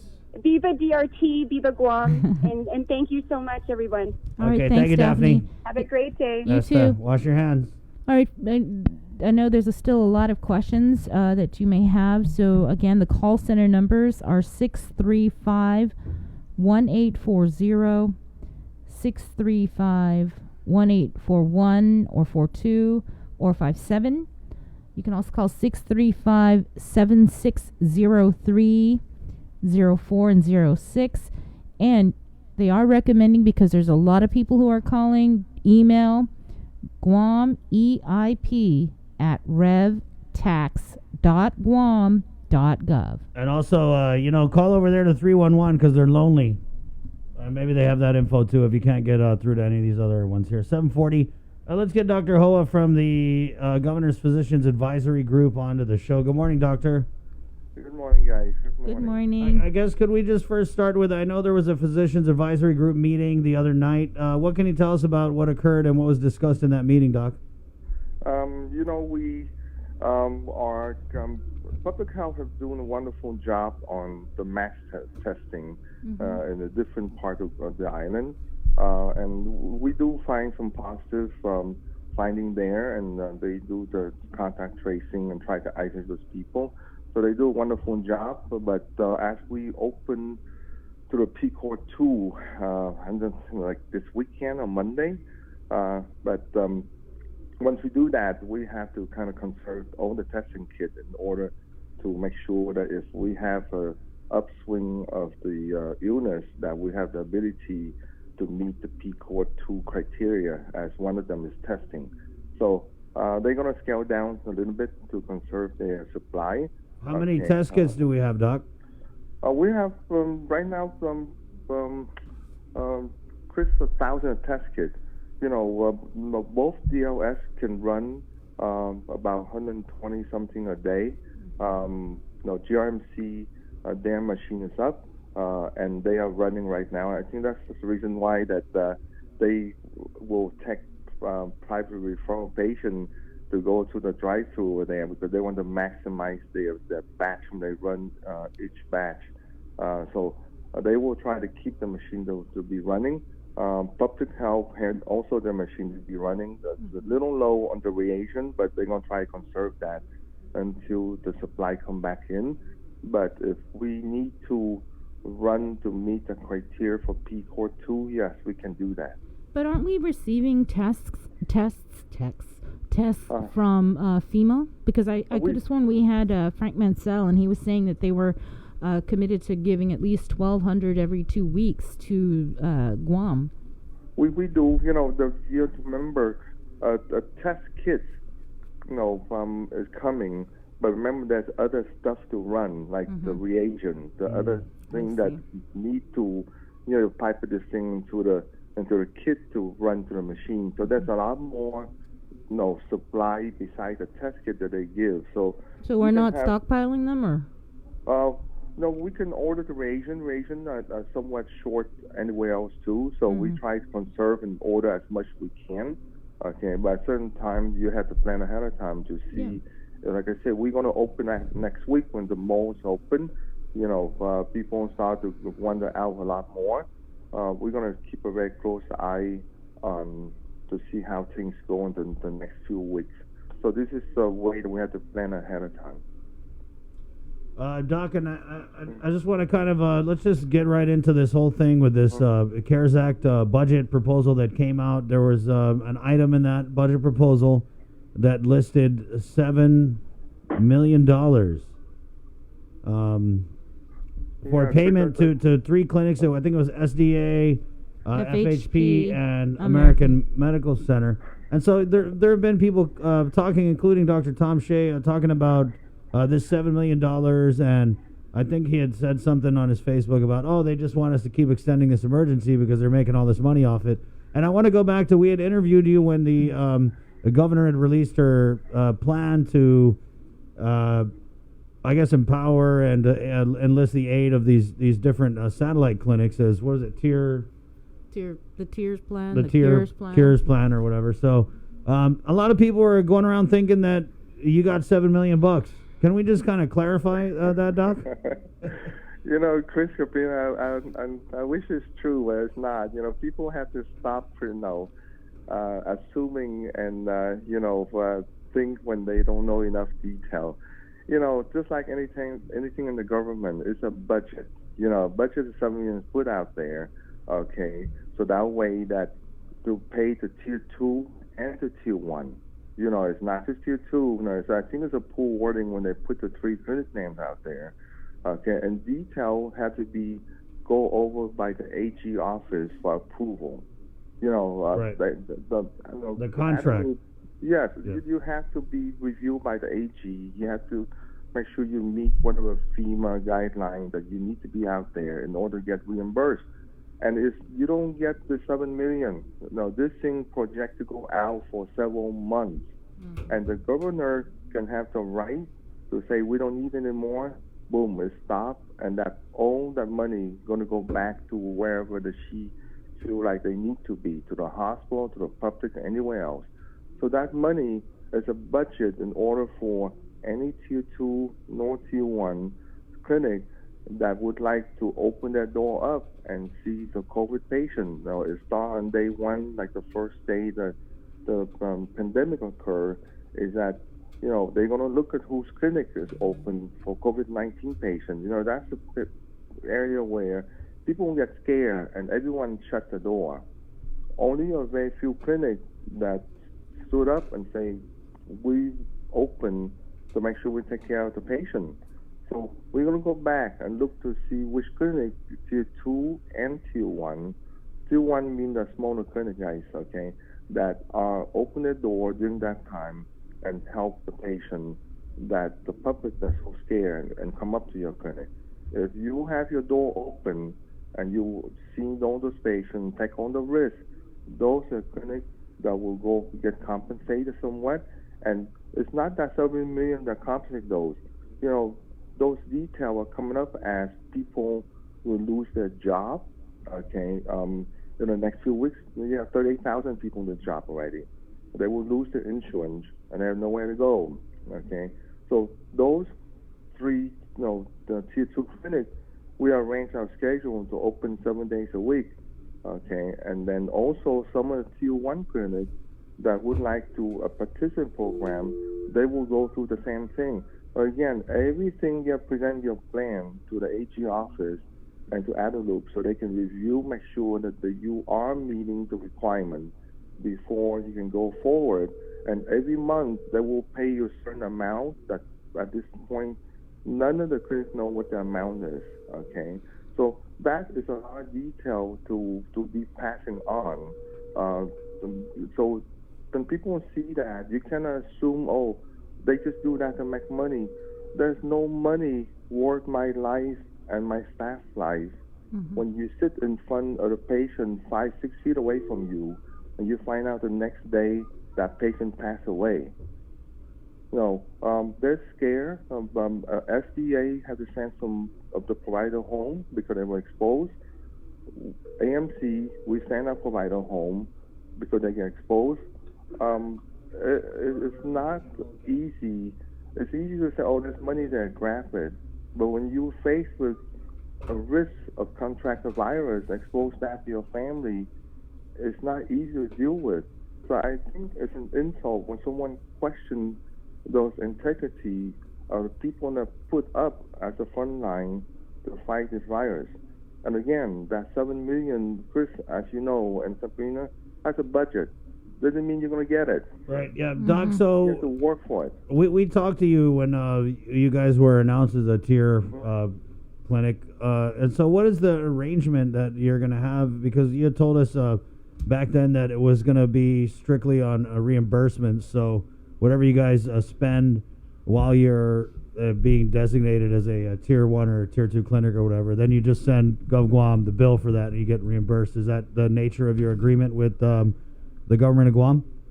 So, Chris and Sabrina, every clinic as a tier 2 basically rearrange their practice. We do cancel some of the service that we have in our clinic, just like FHP, we cancel our infusion service just because, we have 3 locations, but unfortunately the biggest location and the safest way to run this tier 2 clinic is our biggest location in Manila, when we have 4 isolation rooms that we can see all these patients without exposed the rest of the clinic for well patient. Even with that, we have to curtail some of the service on the well side to minimize the risk of patients coming in along with the sick patient. Besides the reimbursement for, if you talk about reimbursement for just to see the patient, it's going to impact the whole clinic. It's really because you have to curtail other service that you usually run in order for you to serve this patient. Again, like yesterday when my wife come here with one of my sons that's sick, she go through the same triage system we do, and she sits in the back of her car. She don't have a special thing, and she was commenting, wow, there's a lot of people back here. That's what we do the whole day. It's about 120-something patients yesterday that went through the clinic in the 4 isolation room that's still sick. And those patients are referral from other private clinics that still feel uncomfortable seeing this sick patient. So it's very complex how things run at the tier 2. SDA at the same. They modify their practice in order to run the program. So the FHP, so it's more than just compensation just for the reimbursement, just the patient you get seen. Because you got to take safety, just like for GMH, for example. We determine GMH as a dirty hospital and GRMC as a clean hospital. So whatever patient you have a GMH, they transfer all the patients, the non-COVID, to GMC to keep the patient safe. And GMH capacity will go low. They're going to lose all the business because everything they transfer over. But that's for the safety of the public, that if I'm going to admit to a hospital that have COVID patients, I'd rather be in a hospital that's clean. So you have the whole GMH running at the low capacity because they have to transfer all the patients that non-COVID patient to a clean place to protect them. So that whole model is a losing business, but it's a losing business to keep the public safe. You understand, right? Right. I did want to follow up, though, because this was a letter from Speaker Tina Munoz Barnes to Dr. Mike Cruz, the head of the Physicians Advisory Group. And in the letter, it was expressed that, yes, none of the Tier 2 clinics have been paid. And part of the reason why is because there's been no memorandum of understanding that's been signed. Have you heard any progress on what is the deal with the MOU? At the first time, when pandemic first started, only AMC was stood up, because we said, we have a big clinic, we can rearrange our practice to try to step up and help GMH and GRMC. That's the first time we have it. And by the time when the governor declared this emergency, her power, she basically, asked the two AMC, SDA, and FHP to stand up for the Tier 2 clinic. Now, at that time, we said, wow, it is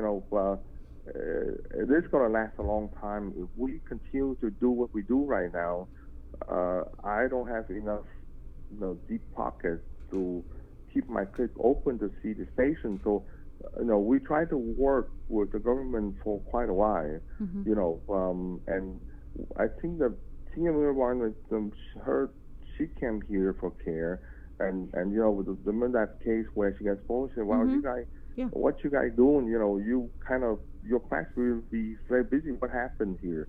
Because we basically see how we change our practice to accommodate all the patients, especially in her staff that is concerned. So she's asking questions, and we say, no, we got paid zero at this point, absolutely zero. We just do this point, and we just bite every day as we can, and until we run out of money, and then we have to further our staff or do something else.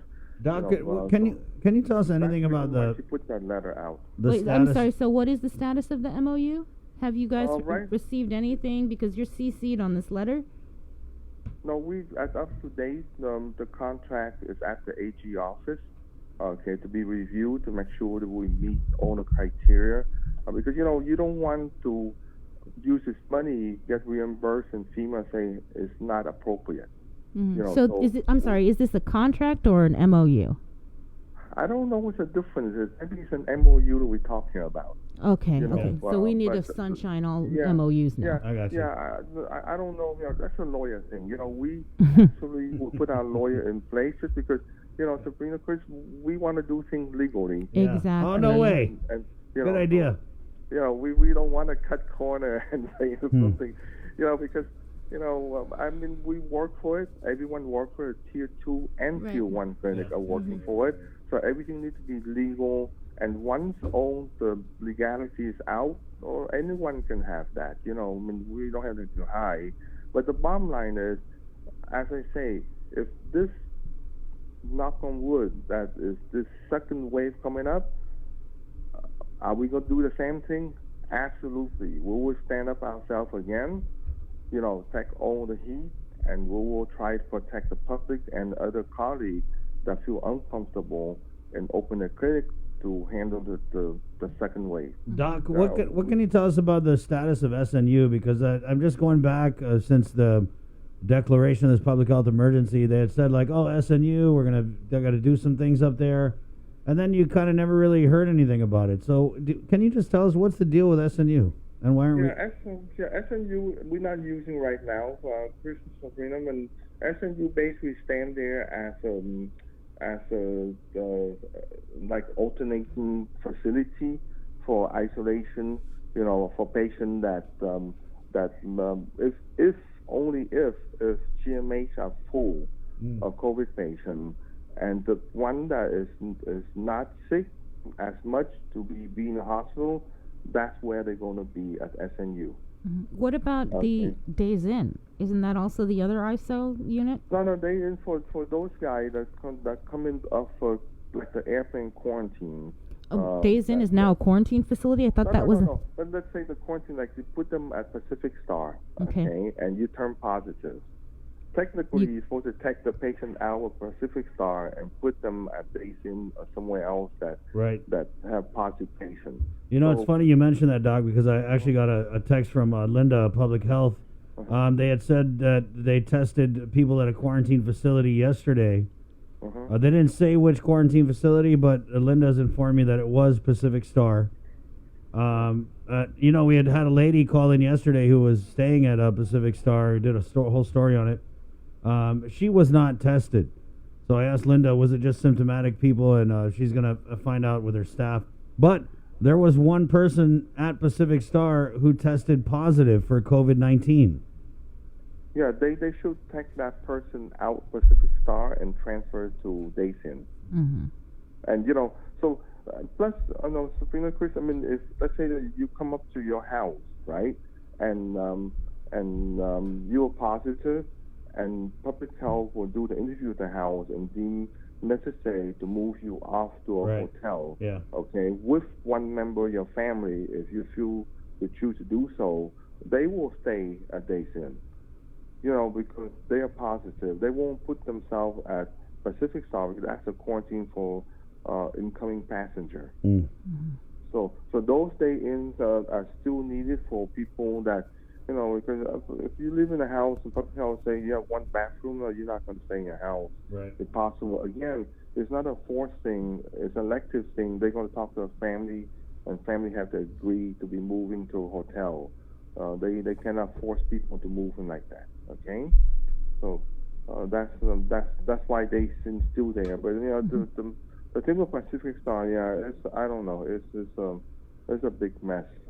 But again, the question out there, if you want to ask, is Tier 2 need to be standing up? Yeah. Yes, we're still going to stand up just because we have no idea if this opening up any surge or not, and we still need to be protected. Yeah. Once the governor deem that we don't need anymore, she will release us and everything is over. Right. But we will be there.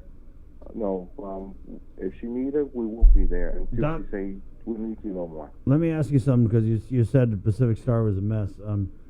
What do you think about this COVID differential pay and the possibility that political hires who are working at these quarantine facilities are going to get the same COVID-19 pay that, let's say, you're going to get or a nurse is going to get? Do you think you okay with that?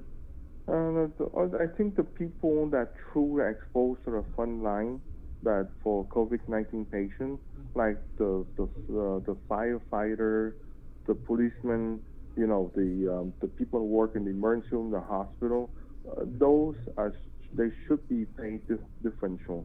I tell you, it's scary to work around people in that environment, not know what's going to happen to you.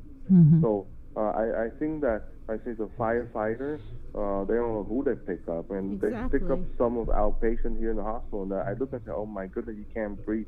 I'm going to sit there 2 or 3 feet away from you on an ambulance and close ambulance until you get to the hospital. I tell you, all my hats to them. So the firefighter, the policeman, the people that work in the hospital, those guys, they can get all the pay they want. I tell you, not enough money in work can tell you that you're going to live and die the next day. So no, they should get it if they work directly with the patient. Okay, Doc. Thank you so much. Okay. Thanks, Doc. Let me know when you get that $7 million. You take us fishing. Or if you get the MOU. Yes, I will let you know when the 8. You got to go let Dr. Shea know so he gets the update. I know he got uptight, but it's okay. But things got to be out there. I think word is okay, but actions really mean a whole lot. So we appreciate everything that the public put a trust in the Tier 2 clinic. So keep on, and like I say, I want to ask the last word, Christopher. As we open up the P-Court 2, I want to ask everyone to continue to wear their masks and use social distancing, and make sure that we truly don't have the second wave. Right.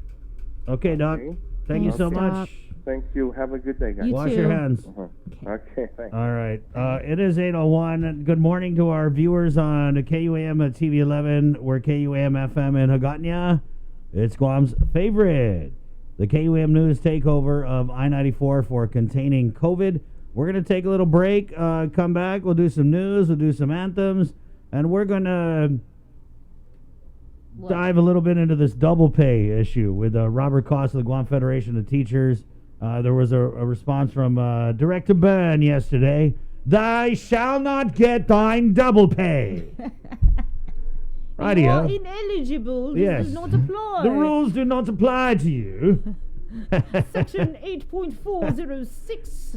Indeed. 4C. Oh, you thought the rules would apply to you. Well, you are gravely mistaken. Closed. We're so in trouble. Oh, God. Okay, so it's 8:03. We'll take a little break. Coming back with that right here on Containing COVID. Good morning. Keeping you informed, KUAM News brings you Banking 671, brought to you by the Bank of Guam, the People's Bank, and Coast 360 Federal Credit Union. Together, we thrive. KUAM News COVID-19 Takeover on I-94 FM is presented locally by Ambrose Inc. GU Self-Storage, conveniently located near the Harmon McDonald's. We offer affordable rates, online payments, and auto bill pay for your convenience. Plus gate access daily from 6 a.m. to 9 p.m. Call us today at 648-7867 for more information. With the new challenges we're all facing, First Hawaiian Bank wants to make sure you have access to your financial world. With FHB Online and our mobile app, we hope to make banking the least of your worries. Visit fhb.com/digital.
healthy. Be informed with ITD.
Now is not the time for us versus them.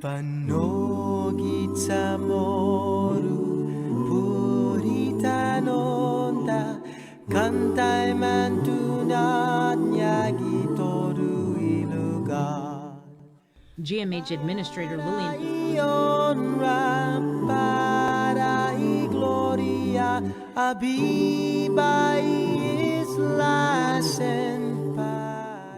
University of Guam, Dean of Nursing,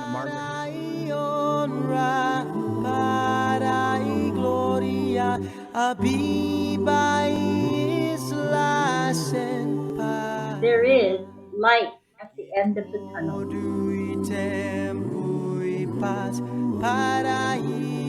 Help is on the way from a Marine medical.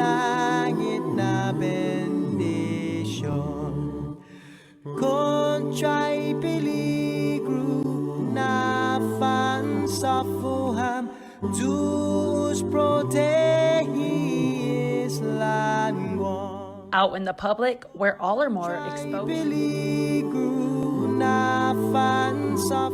585 have tested positive.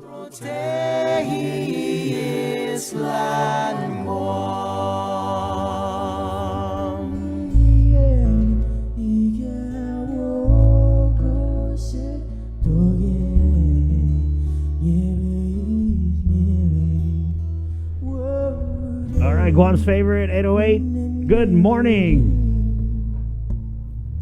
I've been told by living like the stars. We're sending this one out to everybody down at Molesto Hamalani Apartments. Public health is coming your way. Heads up. Free COVID-19 testing. It's absolutely free while supplies last. But it's for residents with COVID-19 symptoms and multi-generational households. Right, that's down in Molesto at Hamalani Apartments. We spoke with Francis from Public Health, and he said they're bringing enough test kits down with them. So if you don't live in Hamalani Apartments, as soon as they bang out all the people that are going to get tested from there, they'll start taking in the spillover customers, I guess, for lack of a better. 8010. 8010. Yeah, it's 8010. 8010. It's proudly brought to you by Ambrose Inc., Cowboy Enterprises, IT&E, Coast 360, and the Bank of Guam. It is containing COVID. We're going to dive into this double pay issue, but first we wanted to get Major Joe from the Guam National Guard on. Good morning, Major. Hi. Good morning, Chris. Good morning, Sabrina. We're just going to give you, about a minute and a half, give you the floor. Just give us an update on all the things that the Guard is doing here and helping out with the COVID-19 response.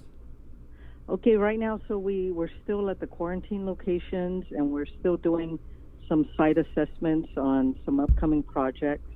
And a lot of our folks right now are having a chance to, I guess, take a little breather since we quit the road closure. So now we have folks to be able to give others some time off. We're able to beef up some of the locations we have, and then we're able to make sure that we sustain everyone's readiness. Because as you know, readiness is number one. In our mission. So if our folks are not ready, we can't help the island. Can we get an update on testing for the National Guard's people? Okay, we'll probably be doing that. We'll probably be testing most of the National Guard according to what supplies we have in the next few weeks. Okay, so it has not started yet, because I know that was part of I think it was one of the governor's announcements that National Guard's people were going to be tested, and GPD, GFD. So not yet. Right. So we tested a handful that were in the front lines or that appeared to maybe have some symptoms, but we're happy that all of that came back negative.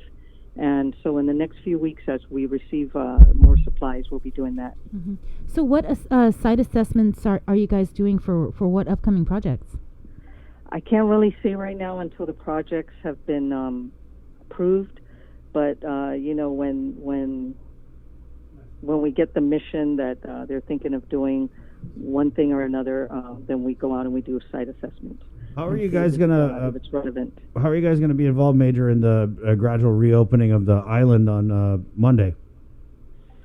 We're not totally sure yet, so we're just waiting for the guidance from the governor. Mm-hmm. Which quarantine facilities are the Guard? Is the Guard still stood up at? We're at Packstar and Basin. And I believe there's one more location, Packstar. Wyndham Garden? Wyndham, no. Perlis Court? GMH. Packstar, GMH, Okay. is in right now. You know, there was a positive case at Pacific Star last night. They did testing of some of the quarantined travelers there, and Linda just told me this morning that there was one positive. Just a heads up if you want to tell your Guard folks there. Okay, we'll do. But our folks when they're doing perimeter security, right. they're usually not in contact with Right. with any of the folks there. All right, thanks for the update, Major. But there's something else going on today. I hear we have a birthday in the family. Absolutely. My son Joseph turns 12 years old today, and as you know, he's autistic, so he's having a really hard time with this stay-home thing. Right. But I'm going to try to get him as many French fries as I can, and if I can, take him for a walk today just to give him some relief. Right, we're putting his picture up on the show. Today. Yeah, 12. So happy birthday! Happy birthday! Thank you so much. I appreciate it. I'm sure. Happy birthday to you. Happy birthday to you. Happy birthday, dear Jovis. Jovis? I just said Jovis to dismiss him. Oh. Yeah. Happy birthday to you. May the dear Lord bless you. May the dear Lord bless you. May the dear Lord bless Joseph and all the other birthday celebrants today. Happy birthday to you. Wow, what'd you do with the money, Sabrina? What money? The money for the singing lessons they gave you. Thank you, Major Joe. Thank you so all right, much. Take care. Both of you. Right. Be safe. Wash your hands. Yeah. Oh, you beat me to it. Okay, I will. Bye, Major Joe. All right. Okay, let's get right into this double pay issue and bring up Robert Koss of the Guam Federation of Teachers. Good morning, Robert. Good morning, Sabrina. Good morning. So, Edward Byrne said, "Thou shalt not get the double pay." Yesterday. I mean, it sounds really cold with a British accent. Yeah, you guys did really good. That was really good impersonation. Actually, though, what he said was that Guam Fire Department, Guam Police Department, agencies where they didn't close would not be entitled to the double pay, right? Yeah. For the most part. I could read you it. Yeah. As a result. Yeah, it's an absurd interpretation. And the reason why I say that is because it even creates a greater inequity. Because if we follow that, our target group is our GMH nurses, our GPD officers, Guam Fire Department, our COVID heroes. And the people who are going to get paid, then under that interpretation, are going to be the payroll clerks for every agency who worked during the emergency period but aren't at GPD, GMH, or GFD, or DOC. The people who worked at Rev and Tax. DOE nurses will get paid, but not GMH nurses. Because some agencies actually did close. Yeah. So, but then you look at it a little closer. Did these agencies close? Is an issue of interpretation, because I can't go down and get a police report because that function is closed. Right. Guam Fire Department probably not issuing burn permits because they might be closed. I don't know. We need to look real closely at that. But clearly, I think it's just an attempt to dodge the ball here. There is an inequity out there. I don't think that I'm going to be able to agree with Ed Burns' interpretation. I appreciate the effort he put in. Seemed like a lot of effort to kind of find a good reason to not pay you guys the double pay that you deserve. Sure. But, I was thinking about this, and one good reason not to pay is we don't have money, right? Mm-hmm.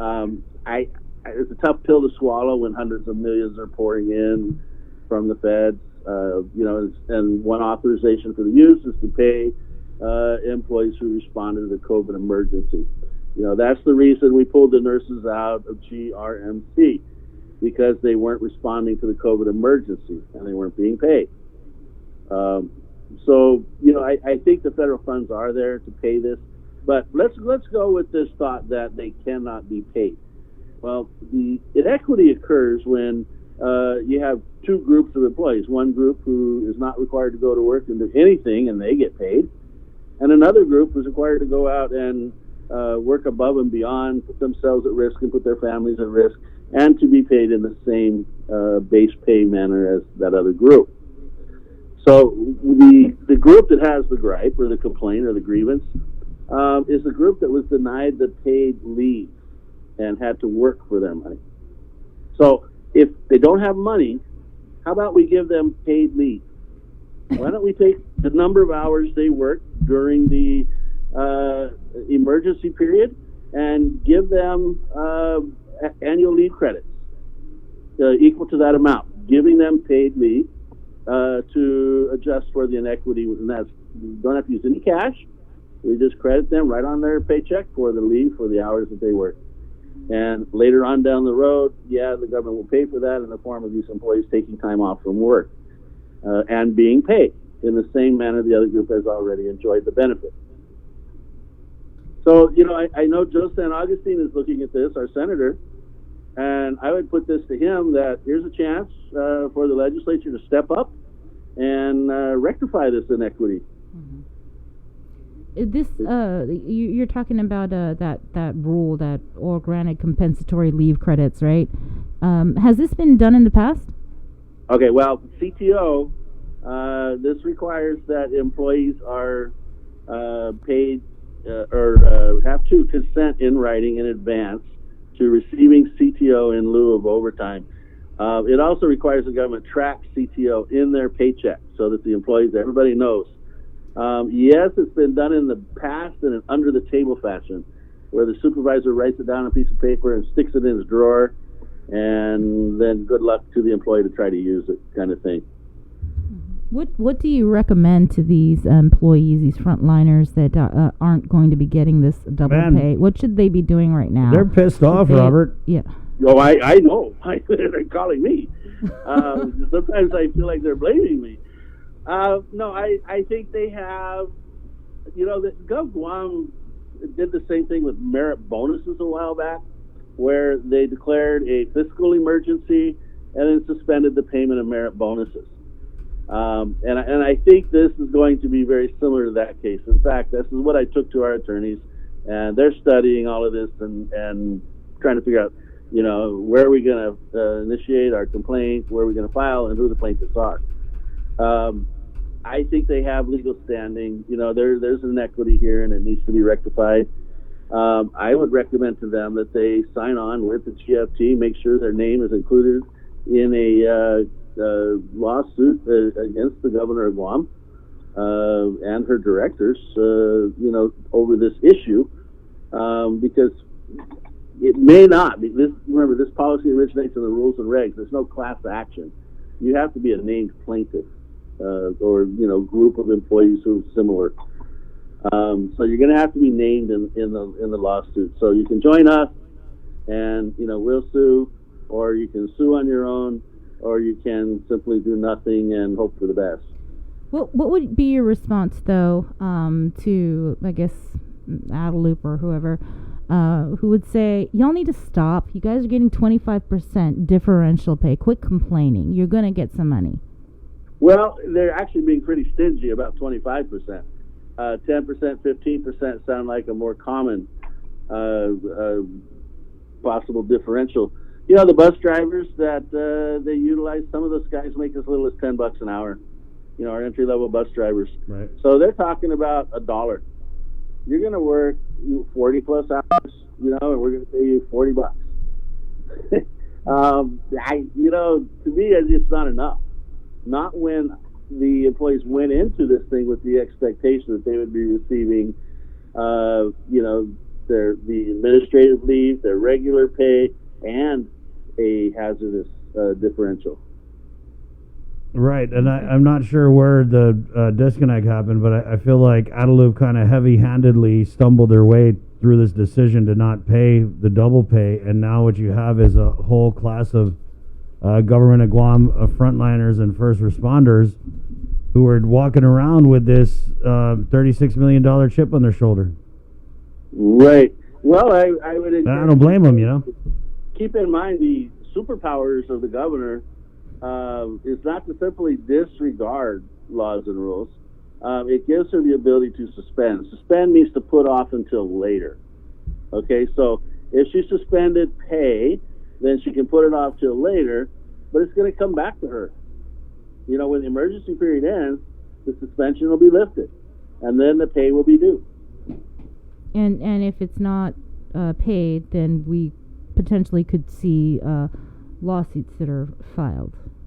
Well, to me, in my mind, and again, that's why I have attorneys working on this now. Mm-hmm. But in my mind, when the emergency period is lifted, that's the appropriate time to begin filing either grievances or lawsuits, whatever is going to be the recommended course of action. Well, it's a good thing that, the Civil Service Commission, according to that budget, will be getting some smart TVs and I think some laptops or something.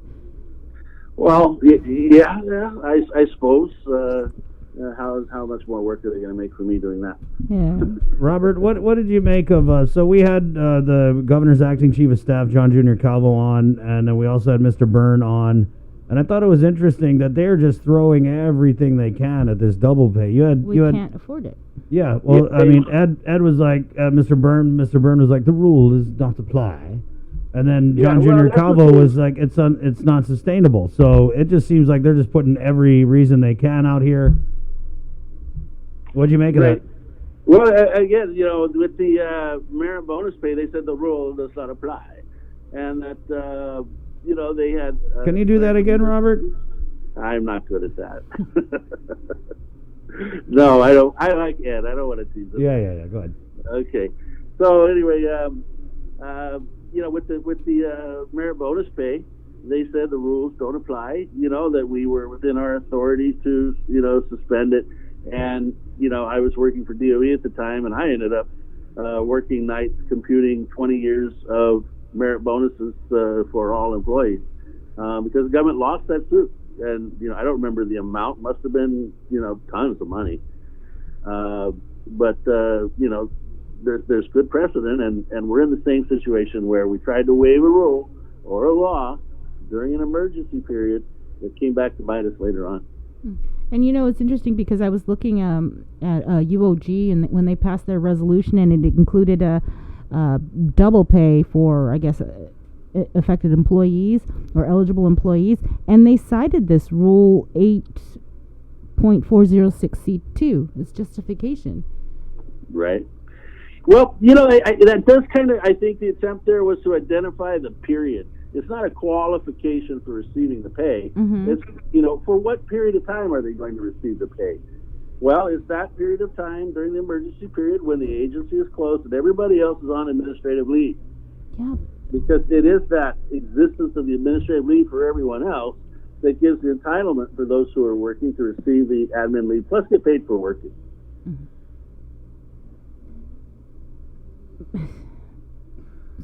It just doesn't make sense that you have... Yeah, I saw your face yesterday when Ed Byrne read you the letter. Well, I'm going to have to see this for myself. Yeah. In the meantime, my phone is blowing up like, oh, no. How in anybody's mind do they think that this is okay? These are our heroes. And now we're saying, we tricked you through deceit and trickery. We've denied you your pay. And what? They're happy about it? I don't understand that. And as a senator who's up for re-election, why aren't they pounding down the doors? What are they doing?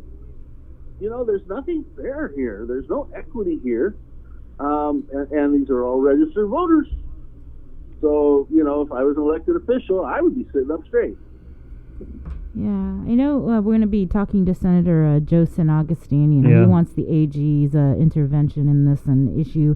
I'm wondering though, Robert, legal opinion. Are you confident in the AG's ability to provide an independent sounding opinion? Because it kind of seems lately like he's a little too cozy with the administration. Yeah, the AG has, and then I encourage the AG to take a look at ethical practices for attorneys on Guam. Because he has taken a position that the Attorney General's office is legal counsel for the government of Guam, and therefore the AG has been defending the conduct of the government of Guam. But if you take a look, that really is not his job. His job is to uphold and defend the laws of Guam. If the government is violating the laws, he needs to advise them of that and to take appropriate course of action. And if we end up in court fighting over it, the AG should not go to court and argue for what is not. Mm-hmm. All right. Well, Attorney Levin Camacho, or if any of your people are listening, give us a call. They're only open for an hour a day, though. Oh, so is that an agency that is closed and they're receiving their... the reason I ask is because I have been contacted by a few AGs who aren't working. Who aren't working or are? Who are. I see. Yeah. So those who are working, because they have them out at the agencies as well. I'm just disappointed with the AG in general. I feel like they need to be more proactive. I mean, we shouldn't be talking about this and begging for an opinion. I mean, does he watch the news or what? Right. Well, I think, there's all different kinds of attorney generals. They have different ideas about how to do their job. We saw Doug Moylan, extremely aggressive and out there reviewing everything that goes on.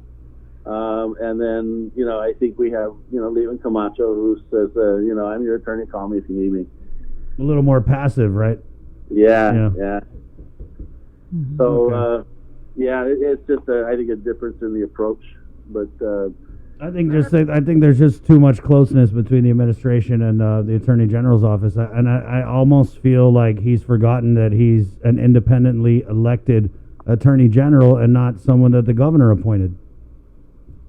Yeah, well, that's where I disagree too. I do think that he believes that he is the attorney for the governor, and clearly she's already got one. Yep. Yeah, one very close to her family, right? Yeah. Okay, Robert. We haven't tried the wands. We broke out the wands for the stimulus. We broke out the wands for the local aid. We broke out the wands for the transparency. We broke out the wands for the muting of the media. We broke out the wands is there anything else you broke out the wands for? But our track record with these wands, Robert, it's pretty good. So here we go. We're going to double wand this. Okay, for all the hard-working government of Guam employees who are being shafted by the administration right now and not getting paid their double pay. That Robert, do you believe that could be covered under the CARES Act, $117 million we got? Yeah, I saw the provision. I looked at it with my own two eyes, and it states there, those funds are available for personnel responding to the COVID emergency. Okay, so on that note, here we go. Alakazam! Alakaway! Give the government of Guam first responders their double pay! Well, I hope you got powers, buddy. Oh, we got our own superpowers around here, Robert. My goodness. Hey, I noticed on the hotel, this was absurd, but that somehow by sending people to apparently a second-rate hotel with non-working aircon and moldy rooms, that would somehow make it okay. And then I'm like, well, wait a minute. COVID is a respiratory disease, and we're sending potential COVID patients to a hotel with moldy rooms. I spend a lot of time trying to get teachers out of classrooms like that. That just doesn't make sense to me again. I mean, I don't know. Moldy rooms lead to respiratory disease. Right, yeah, it's just a bad deal all around. Robert, thank you. Sure. Okay, Take care. There you go. Robert Koss, definitely feeling some type of way, like the kids say, about the double pay. Hey, it's 8:31. We're going to take a little break, and we're coming back with Christine Boletto of the Guam Chamber of Commerce, kind of find out a little bit more about what businesses are gradually reopening on Monday, May 11th, and then from the Republican Party of Guam, former Senator Tony Atta, to talk about the middle class getting shafted by, what's that the word they use? Or I think so. yeah, they're getting shafted by Lou and Josh. So we'll do that.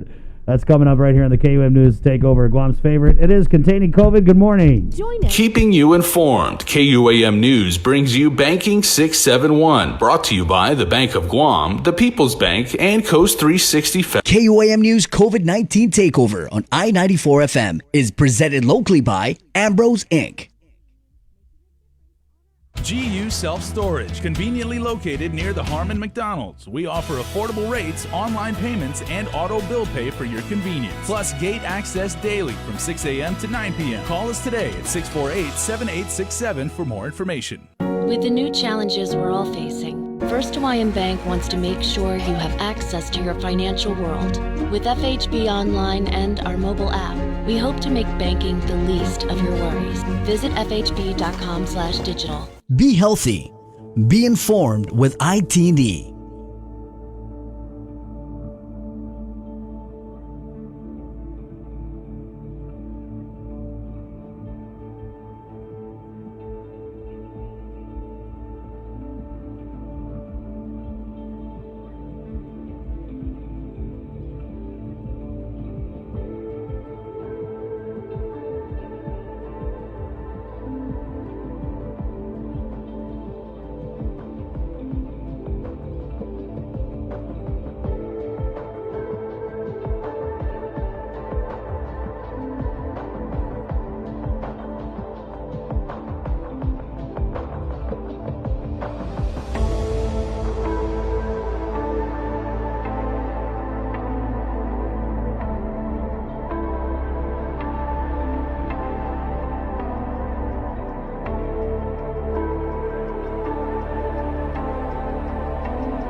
Be informed with IT&D. Be healthy.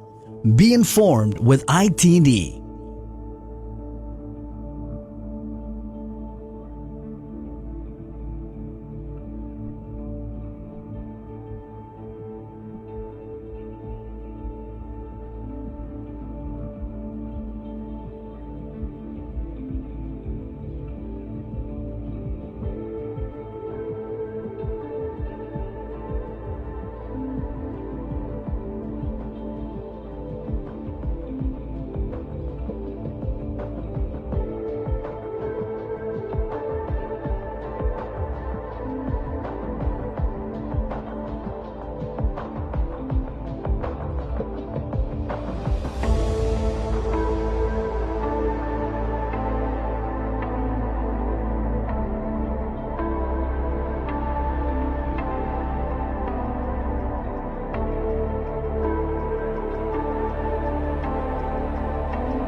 Keeping you informed, KUAM News brings you Banking 671, brought to you by the Bank of Guam, the People's Bank, and Coast 360 Federal Credit Union. Together, we thrive. KUAM News COVID-19 Takeover on I-94 FM is presented locally by Ambrose Inc.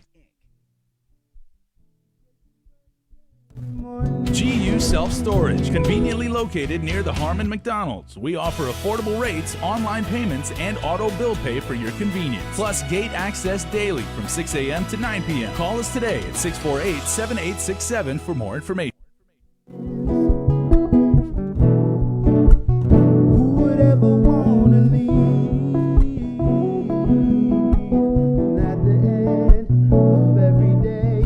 I just want to take you down south. The big band of the boys, Molesu, as public health.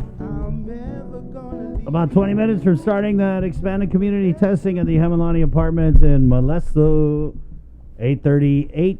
Let's get Christine from the Guam Chamber of Commerce onto the line here. Good morning, Christine.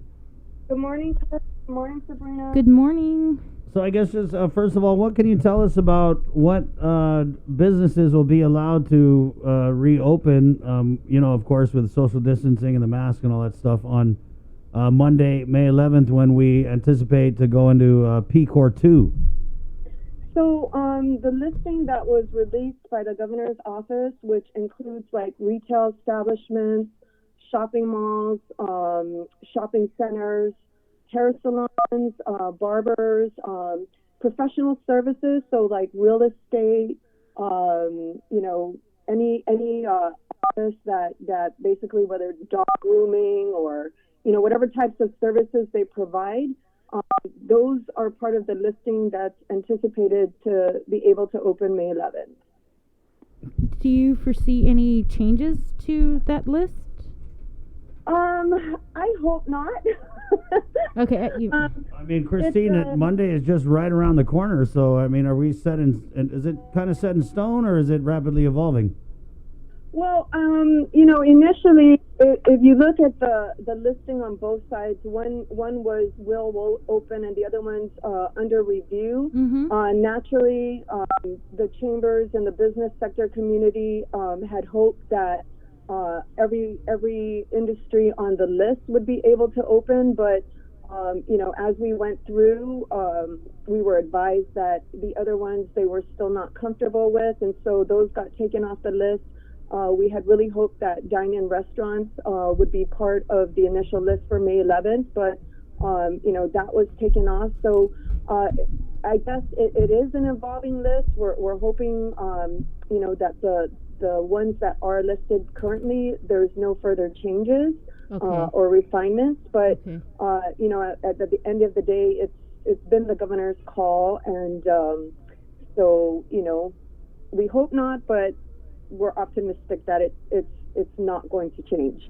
Can we go through that the ones that were under review, and if you could just tell me if they're in or out? Restaurants, sit down.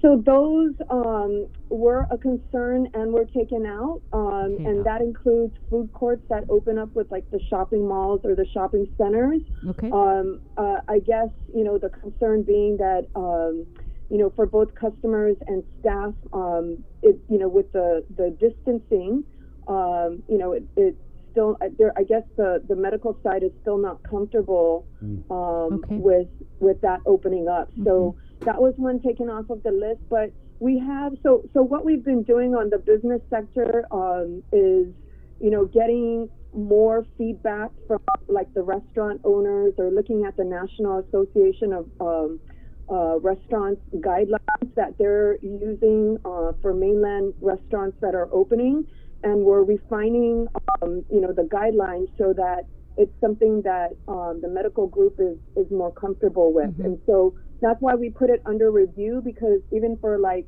bowling alleys, for what were some of the gyms, is that going to be open during PCOR or no? That is one of the ones we're also submitting guidelines for.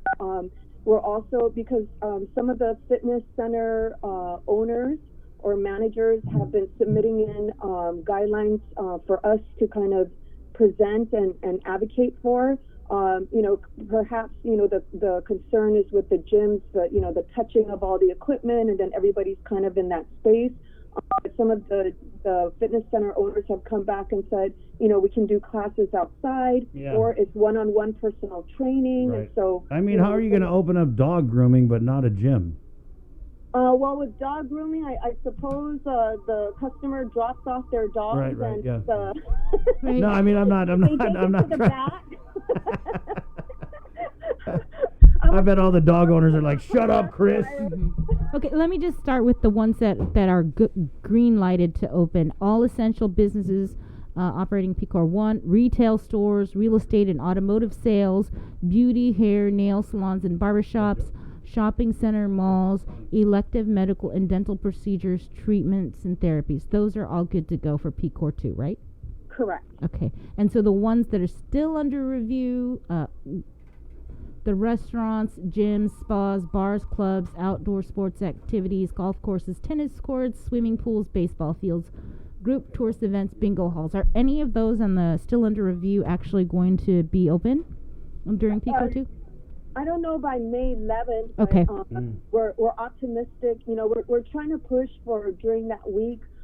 As we submit these guidelines, we've gotten a number of submissions from the golf operators, and then we've also gotten some from like the tennis association. And so all of the folks have been working through the chambers to submit guidelines that we're using to, again, go to the medical advisory group and say, these are the safeguards that they're putting into place so that we could prevent, the spread and maintain the safety of customers and employees that work in these industries. Is there any concerns? And if there's not, can you add this onto the list? And so, we kind of refer to that list as the 2.5. It's kind of like May 11th. Let's get this up and running, and then continue to work through all the different industries. And I've put out to everyone that the businesses out there, they're wanting to open safely. None of these businesses want to compromise the safety of their customers or their employees, and so they'll do whatever it takes to make sure that safety is preserved. And so it's a balance, and again, a lot of the standards that we're submitting, a lot of the guidelines that we're submitting is coming from national associations and things that have already been implemented or approved at the national level. And so, we're confident that these have been vetted and that they're taking safety measures as a priority and implemented so that it protects that safety. Christine, 79% of golf courses in the American USA are now open.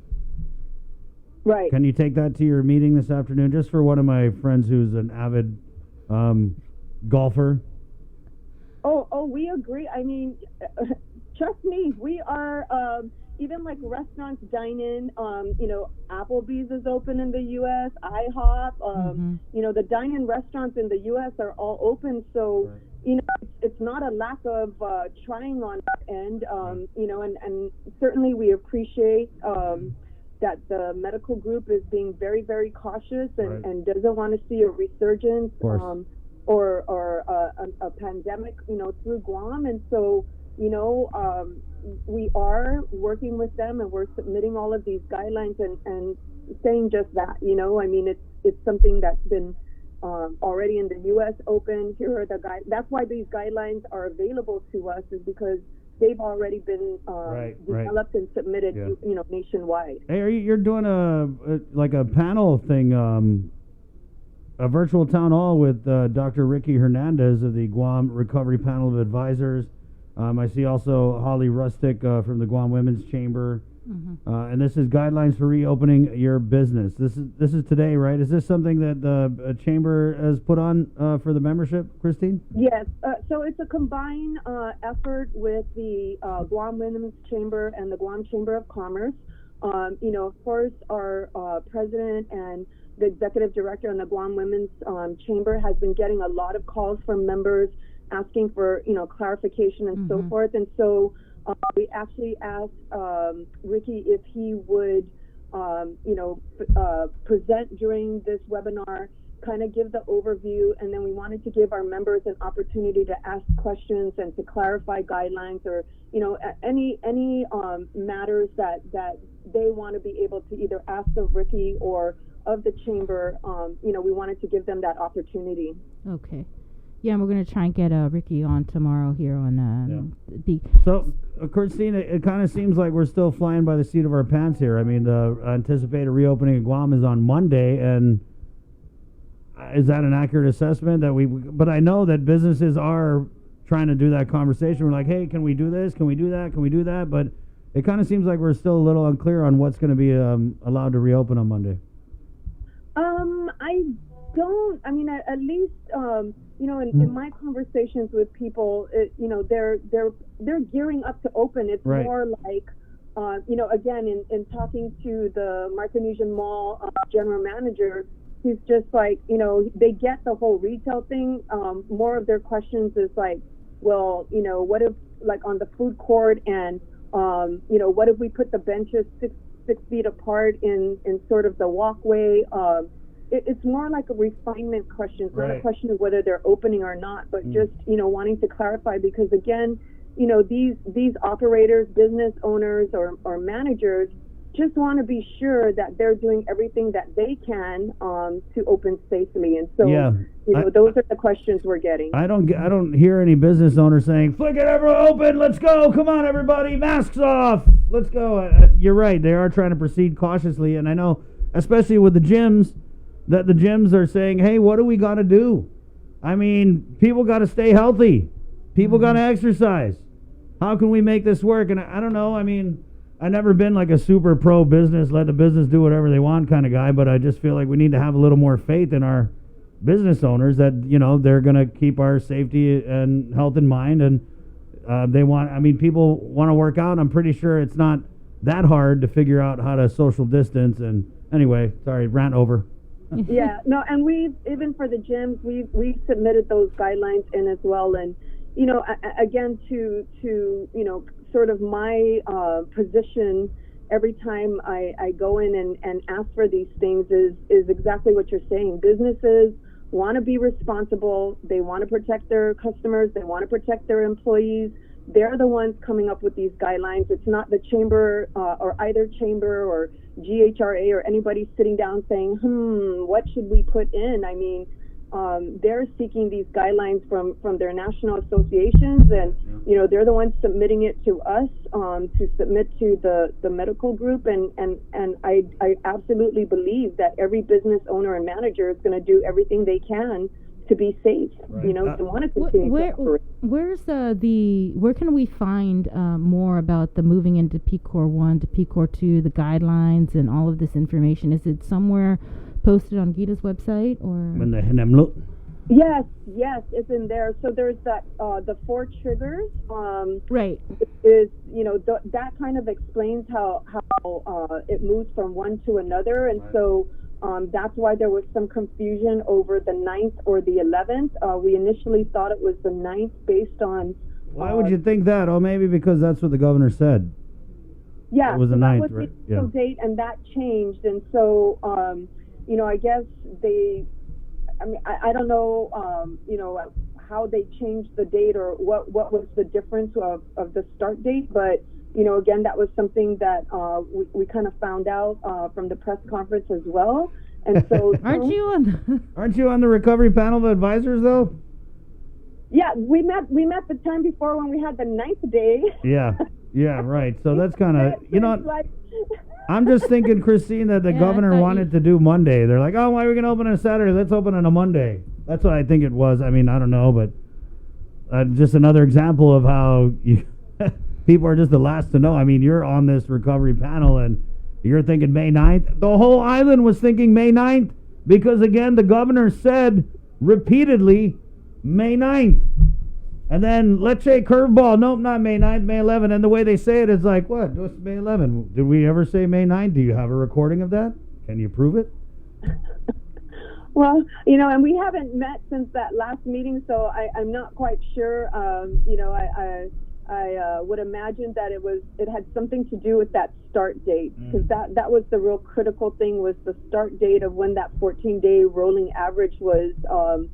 But hopefully we'll get a meeting soon, because we really do want to talk with them about that 2.5, if you will, and see if we could get some approvals going on those industries. Right. Christine, sorry, we got a question about the hair salons and all that. How do you cut hair from 6 feet away? I'm assuming that is everyone just going to be masked up like the customer? Because the purpose of the mask, I mean, obviously we're all supposed to wear them still, even in PCOR 2, but it's if you get within 6 feet of each other, you're not, spitting droplets all over somebody's face. So for the salons, is it going to be like you're sitting in the salon chair, you're wearing your mask, your barber's wearing the mask?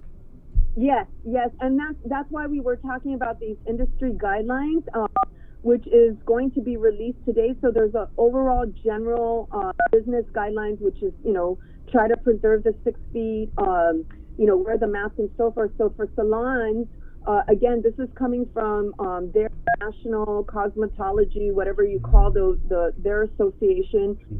They will have closer, the customer will be sitting in the chair, and the person cutting hair or doing nails or whatever, both would be wearing masks. Of course, the washing hands, but one of the unique things with their industry is it's by appointment only. Right. No customers waiting in the waiting room. So if their their professional is not available because they're still doing their customer, then they would wait outside in their car, and they would call them in when they're ready. And so, there's specific industry guidelines that try as much as possible to preserve that safety. But, obviously, even with dentists or with some of the, medical type regular routine stuff, the doctors may have to touch, the person, or they may have to talk to each other in closer contact, and they're going to have to wear that mask and wash their hands. It'd be a good time to be Edward Scissorhands. So the guidance isn't online yet? Not yet. Okay, because I've been on Gita's website and I She's couldn't over find it here anywhere. like hard typing. What was that? No, I've been on Gita's website trying to figure out where the guidance was at, and I just didn't see it anywhere. So. Yes, so that is being released today. Ricky, unless it was already submitted last week, was supposed to forward that to Public Health so that they may as well put it on their website. And then that's one of the topics that we'll be discussing during our webinar this afternoon, or no, this morning, 10:30.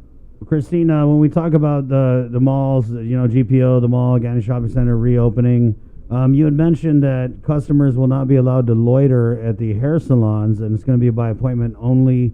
What about the mall? Someone had put a comment in here like, hey, we go to the shopping center, the mall, GPO, whatever, trying on clothes. How do they sanitize those clothes afterwards? Or what are the guidelines? Are we only letting in a certain amount of customers? And then I know that when I talked to you maybe a couple weeks ago, you had said that loitering would be discouraged and they were supposed to kind of beeline their way in there, get what they got to get, and go home. Has that changed at all?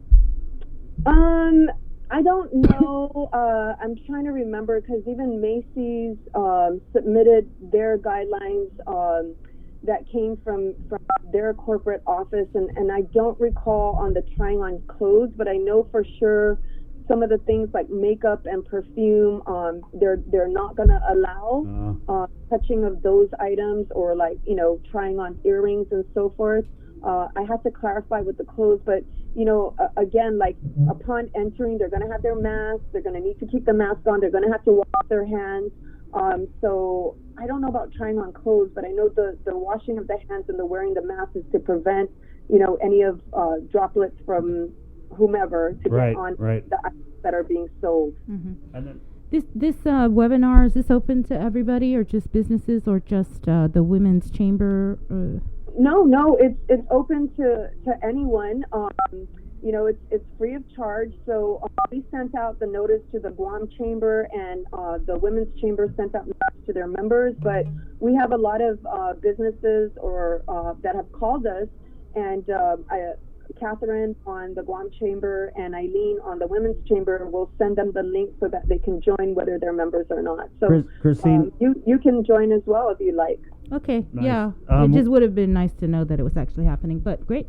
We're, gradually reopening. People are anticipating going back to work, as we have some businesses that are going to go through some type of reopening. The question is, what about daycare? So people are going to go to work. Are they going to be able to drop their kids off? And I mean, how do you go to work? Daycares are not on the list for PCOR 2, right? No, daycares are considered in the same classification as schools, and even with the malls and the shopping centers, like the guidance says that the playgrounds or the play centers for the children cannot be reopened, because I think more so than adults, there's great concern with the kids. It's hard for them to keep on a mask or keep their hands keep clean. Touching everything and then putting their hands. Yeah, and so I think there's even greater concern with opening daycares or schools, and I'm not sure how they're going to rectify that, but I believe that's why they provided with the funding for under DOL to make sure that those who could not return to work because they had no daycare or school for the kids to attend, that they would still be taken care of financially. So that's one of the issues that employers are going to have to contend with and have to make accommodations for. Christine, what about the cost, the burden of adhering to these rules about disinfecting? Is that a pretty heavy cost for businesses when they consider reopening in some way on Monday? I think so. I mean, there's the sanitation, there's the PPPs. Of course, businesses are sitting there. Do I ask my employees to bring it in, or do I have to pay for all of this? Every business has to kind of evaluate. And yesterday had a discussion with some of our board members, and some of the restaurant folks are like, at 25% occupancy, it's not worth it. Right, yeah. That was my next question, Christine, are there some businesses who, they've had their doors closed for, over a month. Are there some businesses who just can't reopen on Monday, even though they're in that bracket where they could be just because they can't afford it? You know what I mean? Yeah, absolutely. And there's businesses like Fruits, Agania, that will not reopen because you can't just weather the storm. I think a lot of businesses were hurting to begin with, especially in the restaurant industry where margins are low and cost of goods are high. Then, we got hit with higher taxes. We got hit with minimum wage increases. And, I know there's sensitivity about that, but, when you're operating a business, there's only so much income that comes in, and you've got to pay all the bills plus for the items. And so it just, if you were struggling or you were barely making it to begin with, and then you go through this kind of experience, you just kind of make the decision that it's just not worth it. You can't, and it's sad because I think for many years, me personally, it was like I felt like I was just keeping my business open to take care of my employees because I had kids that were in college or whatnot and were flexible, and it gave them an opportunity to get some hours and get paid. But it's really difficult, and I know of many businesses that will not be reopening. There's many businesses that will struggle to open, and they're just going to wait till a vaccine's found or whatever, if they can hold on that long, because it's not worth opening. And there's others that are anxious to open and looking forward to jump starting the economy. So it's a decision that every business has to sit down and make for themselves. Is the chamber tracking and keeping account of how many businesses have closed as a result of COVID? Well, we sent out a survey, but it's really not representative of the entire industry. You've got businesses involved in different organizations, so they might not be a Guam Chamber member. They might be in the Women's Chamber, or they might be part of GHRA or Guam Contractors Association. And so, that was one of the things I was hoping DOL would track is just like the overall. But I think it'll be pretty clear as we do our next unemployment survey, what the true impact has been to our people and to businesses, because obviously all those businesses that closed, I look at it in terms of all the employees that work there that lost their job, and where are they going to go in this down economy, right? I mean, it's going to be really tough for people.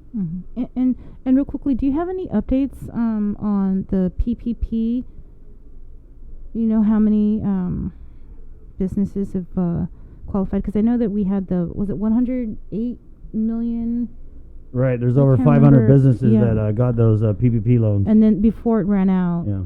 And then now I just saw an update on that. I believe it was like 1,000, and of course my little thing here is not responding, but somebody just sent me an update. So we can check, Ken. Approved 1,029 total funding. Looks like 83 million or 83,000. Sorry, I don't have my glasses and I'm trying to look at this thing. But Guam, they said 1,029 applications approved. And then round one was the 508. Right. Okay. So the 1,000 is just for round two.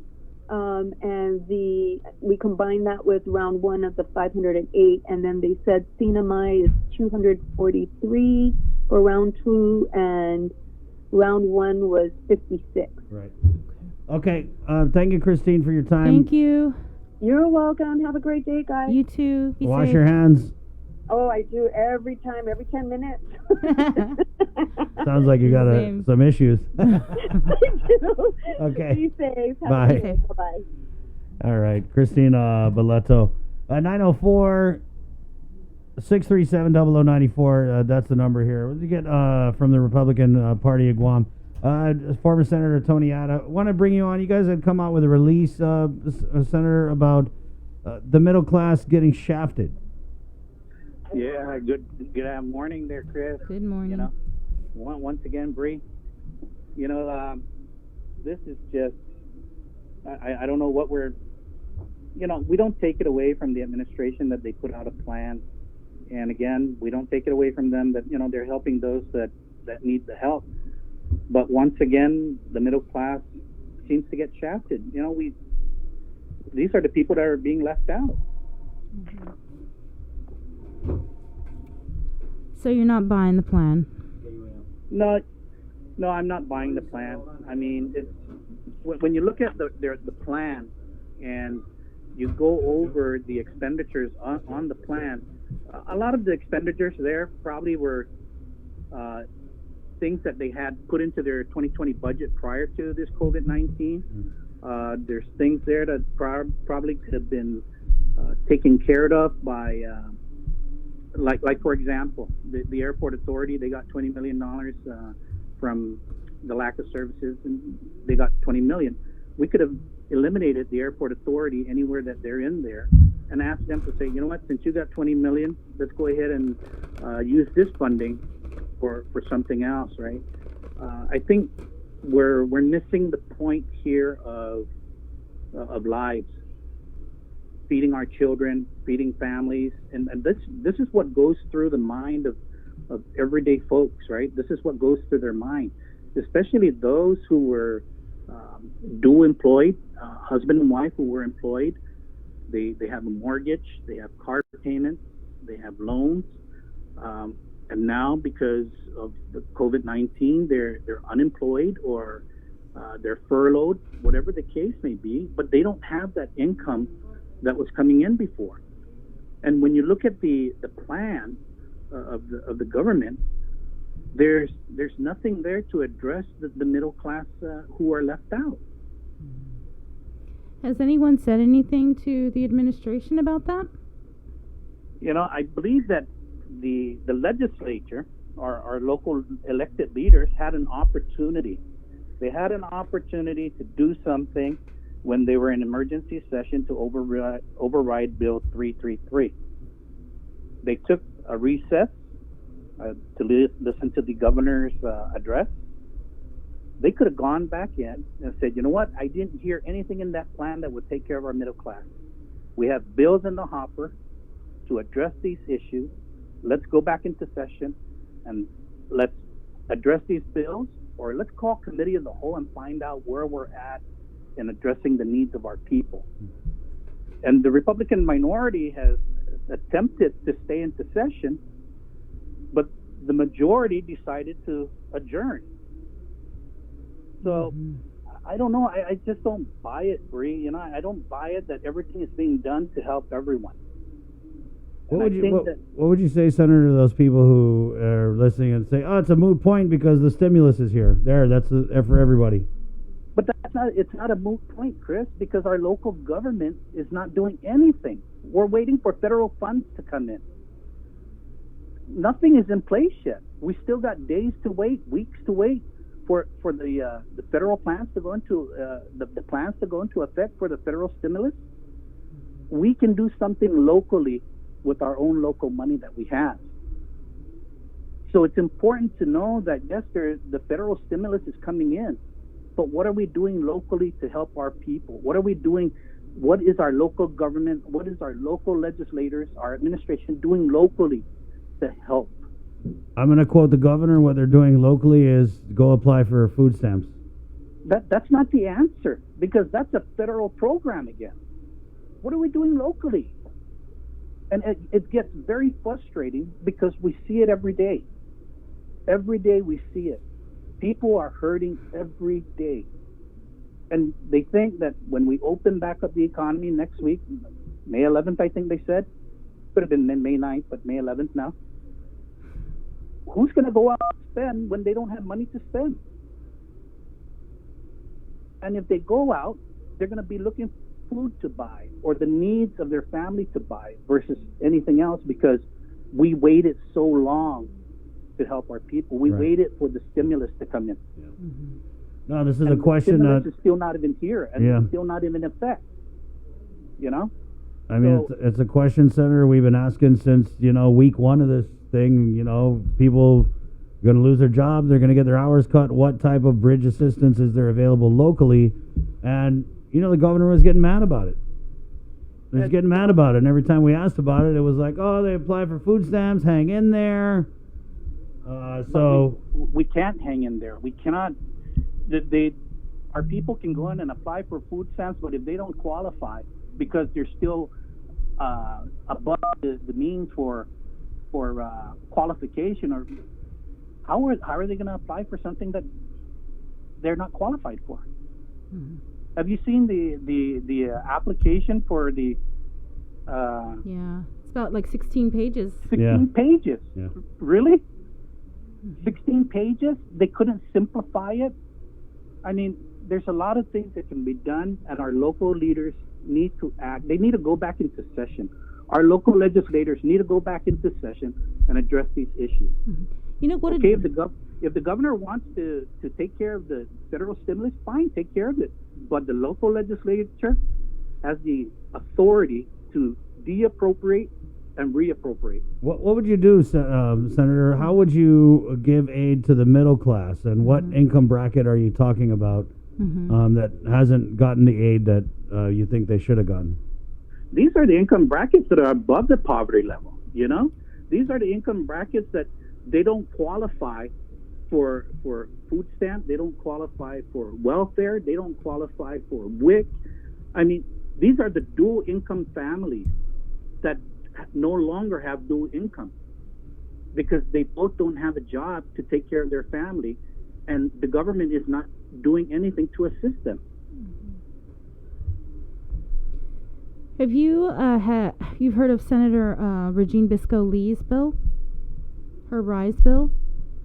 No, I didn't hear her bill. Oh, okay. Yeah, she had introduced it early on. I think it was under 40 people who earn 40,000, maybe. Yeah, I have to find it, but I just remember her bill, and I know that when she had introduced it, the governor came out with the first stimulus bill, and so she kind of pulled it back. I don't know if she plans on. Actually, no, she issued a press release that she continues to push for local assistance. Well, if she continued to press for local assistance, why didn't they stay in session to address the issue? That's the question. I mean, why are we going in and out of emergency session when they could have just went in, override 333, turn around, and address these local issues that we have before us? What is it that we can do to help our people? You know, we're going to get reimbursed by the federal government, so let's do it. Let's help our people and get reimbursed. And if you know what, if we don't get reimbursed, not an issue because we're helping our own people. Money well spent. Exactly. I mean, when you look at what is under their proposed plan, I mean, they could take away that $1 million from GDOE for the continuing food distribution, because I believe that DOE is getting $43 million, right? According to Congressman St. Nicholas's release. You know, there's money coming down in the pipeline from different agencies. Right, yeah. Yeah, we just saw a breakdown from the president. There's a lot of money. But to that. Got to take a look at that. So, and that's what I'm saying. You know, when you look at the plan, you can take away funding from different categories here to make up a separate account to say, you know what, okay, now this would be for individuals that are above the poverty line, above the that they can't qualify for any of the public assistance. Now let's help our folks with this. And I'm pretty sure that they can break away and come out with at least $10-15 million out of the 5 pages here. Right. Yeah. Are you talking about the budget breakdown from the 117 million? Is that what you're looking at? Okay. About, okay. The one that they were talking about on Monday. Yeah. Okay. That's the budget breakdown. Yeah, I didn't know that's what I'm saying. When you look at the breakdown, I'm sure you can find another $10, $15, $20 million easily to turn around and say, okay, let's go ahead and let's do this stimulus, a local stimulus, you know, to help everybody. Yeah. Yeah, the middle class. Yeah.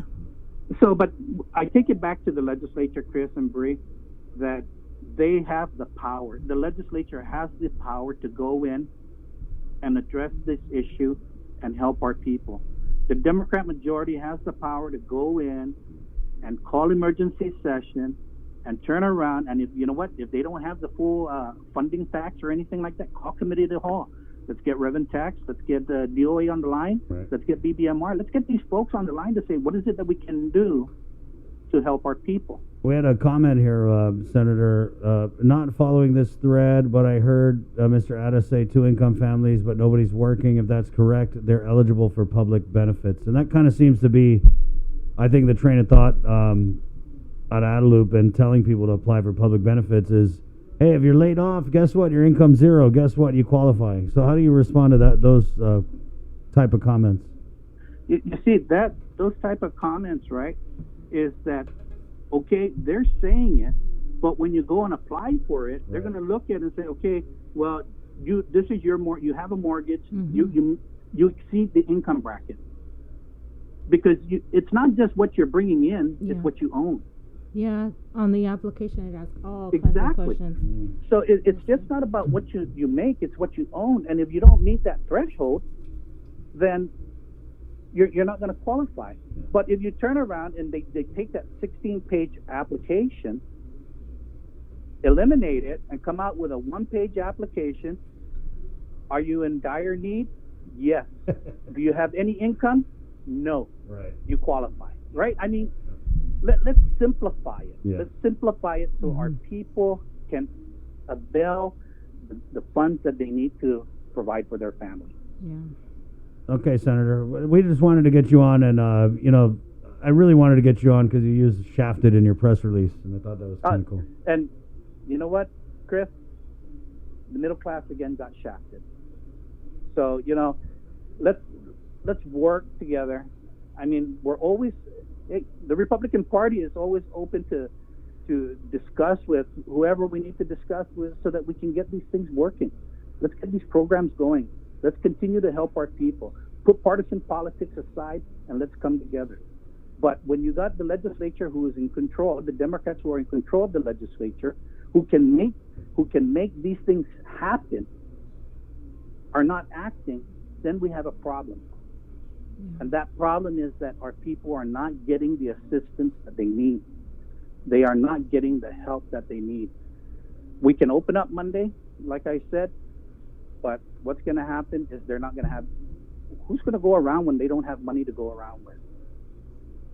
So, with that, we really need to take a step back and look at the human needs, of what it takes for our families to survive. What does it take for them to sustain their families, right? And let's help those people, because when I look at this, laptops and iPads and those are not needed right now. There's a time that we can get those, but today is not the time. Perhaps, 2 months down the road or a month down the road, I'm pretty sure the computers that they have in their offices. It's kind of interesting. That's the first thing that I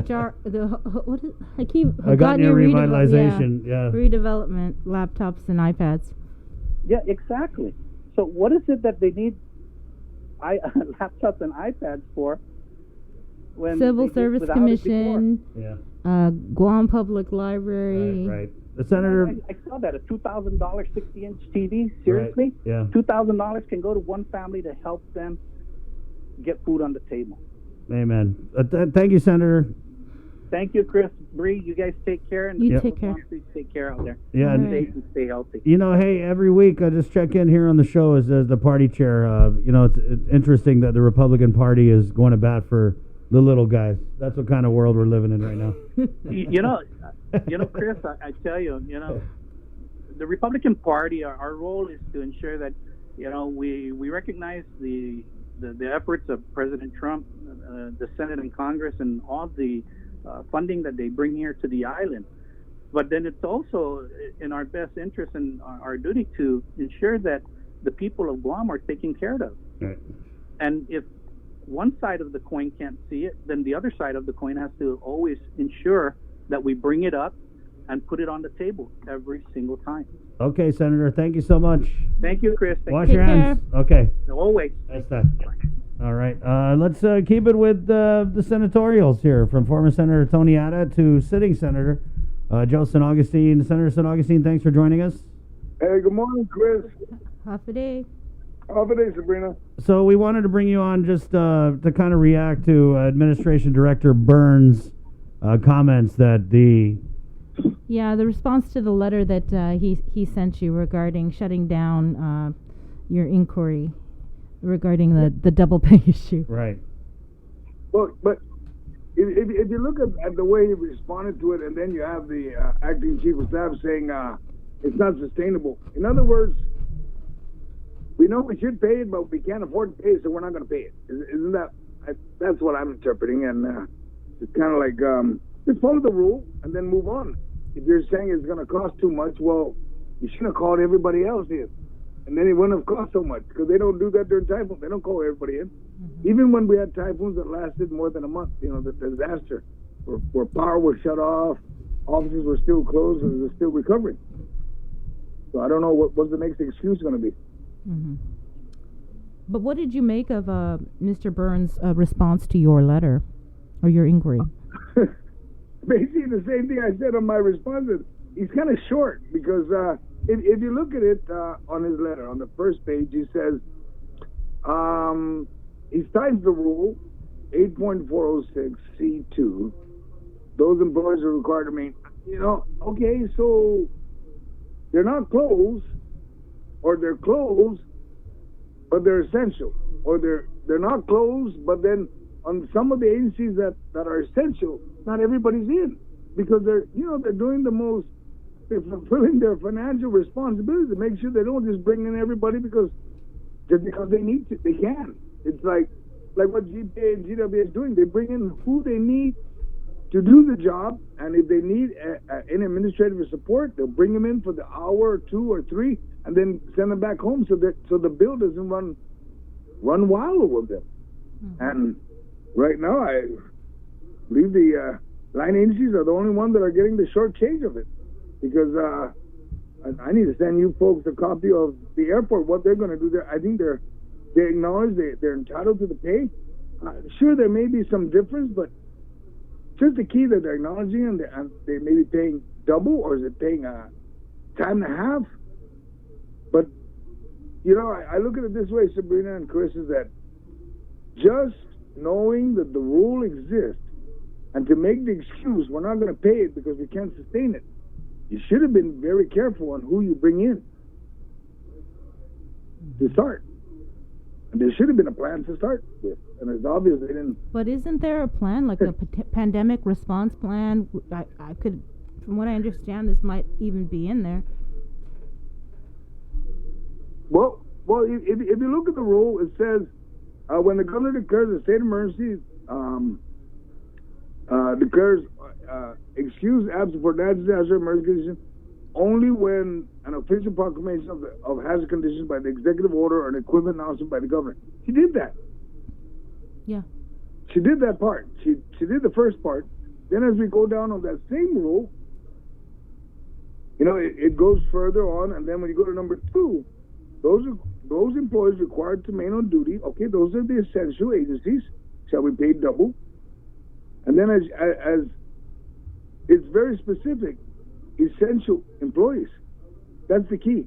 Anybody that, you close an agency, but they're essential to come in, pay them. There's folks at DOA, there's folks all over the different parts of government world. But it's just amazing how, Mr. Ed responds, and then the acting chief of staff says it's not sustainable. Right. Yeah, they're like, the rules that apply, and it's not sustainable. And we're going to have to furlough a bunch of people. Yeah, they add all kinds of mix.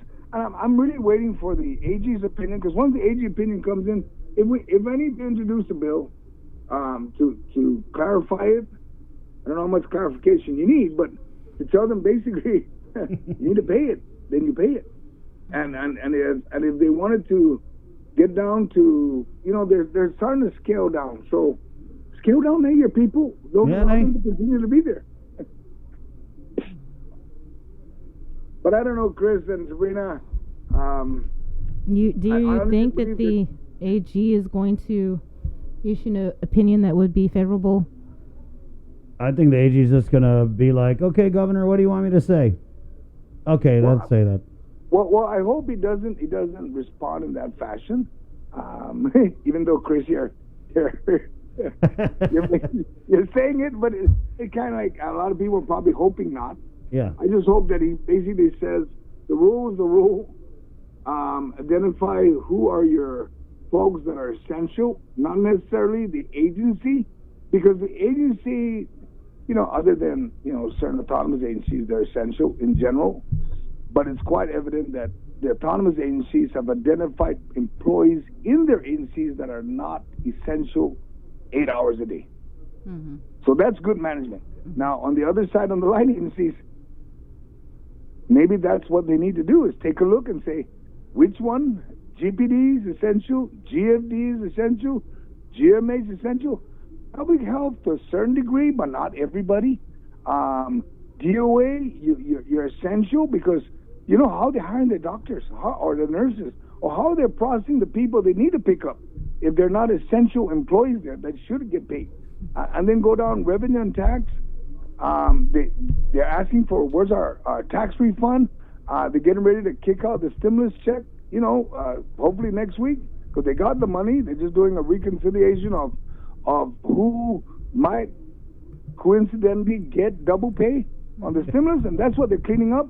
And then you go down to DOE, they're doing a grab and go. Everybody's in support of that because it takes care of the folks that are hungry. Those are essential employees. Why don't we just go down the line and identify who they are and then come up with a total amount and then pay it? Because if you look at the CARES funding, she put aside, let me see what page that is, and I hope you guys got a copy on the CARES Act budget. I think it's on page 3. She had 305. Related payroll expenses for public safety, public health, healthcare, and human service. $22 million for the executive branch line agencies. Okay, you got $22 million there. That's for the differential pay.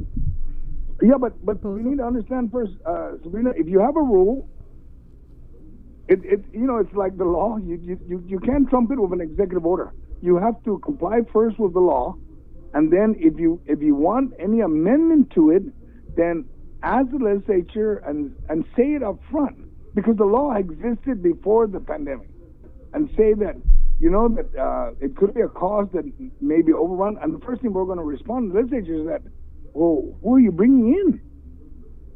And why do you need to bring in people that or pay them all day when they're not really working all day? What do you think, Senator? What do you think of this? We're not paying the frontliners, the first responders, the double pay, but through the governor's hazard differential pay, what we're getting are these unclassified directors, these political hires like Alice Tyrone, Jack Hattig, Rebecca Respicio, where the governor's COVID differential pay has created a system where you have unclassified political hires availing themselves of this COVID differential pay. So what they did, and I could see politically, I mean, they're not giving the double pay, but they've made it so that more people are getting some type of additional pay. And I don't know, I think as a government employee, especially as a first responder who's not getting the pay that they're entitled to get, I think it would just sit wrong of me to know that there's somebody out there who, is getting additional pay on top of an already inflated salary. Well, and exactly, I'm not going to say inflated, but they're directors. Really, you need a director to be there. You couldn't have a manager, you couldn't have a supervisor that are related to that same function or that areas they're dealing with. That just amazes me. I mean, you bring somebody on that's making 90, 80,000. Those are good folks out there, okay? Don't get me wrong now. Alice is a great person, so is Respicio, so is Hattig. But really, you don't have anybody in that court. I mean, even assign you, Chris, and you can manage it, but you're not getting a director's pay. But just go down the line. There are other folks that could possibly, unless they can justify that, no, I need a director there. Well, why didn't you appoint that director to public health then? Or, what are you doing? And that would be my question, is that and like you said, they're getting such a high pay. You need extra pay. You can telework. You could be at home. You could be watching on Zoom exactly what's going on there at the hotels. You don't necessarily have to be there, and then you can give guidance as what's going on. I don't know. I'm just very curious on how they justify that you need high-ranking officials there. That doesn't sit well with me. I don't know, if I was a director making that 80, 90 grand, probably I might say, you know what, Governor, I'm good. Don't give me the COVID differential pay. We're good. We're already making a lot of money. This is what we signed up for. You know what I mean? We campaigned on helping the people. So, that 10, 25, whatever percent, no, we're good. Go ahead and keep it. But nobody's coming out and saying that. Instead, what they're doing is saying, oh, no, they're at risk of exposure. And I mean, there is, yeah. They volunteered. And I also think it doesn't sit well with me that you had the governor on one day come out and say, oh, no, I'm not getting it. Linda's not getting it. The cabinet's not getting it. And then was it the very next day or soon after they do this executive order? And then, what do you know? Now their cabinet's getting it. Yeah. If It's starting to come out of the closet that Yeah. certain people will be getting it, and that's not good. That's never any good when you slowly let it creep in. I wonder what else is in the closet. Yeah. Well, I try not to think too much about what may be in the closet because other Is there than- skeletons, Senator, or a whole graveyard? Well, I hope not, because number one, other than this CARES budget, we still have to deal with what we're dealing with, the 2020 budget. You mean the Who Cares Yeah, budget? you've got the SES meeting this afternoon. What are you Yes, expecting? Yeah. Well, I'm expecting some answers. I know, Sabrina, you got a copy of the agenda, and I hope to go down the line on that agenda.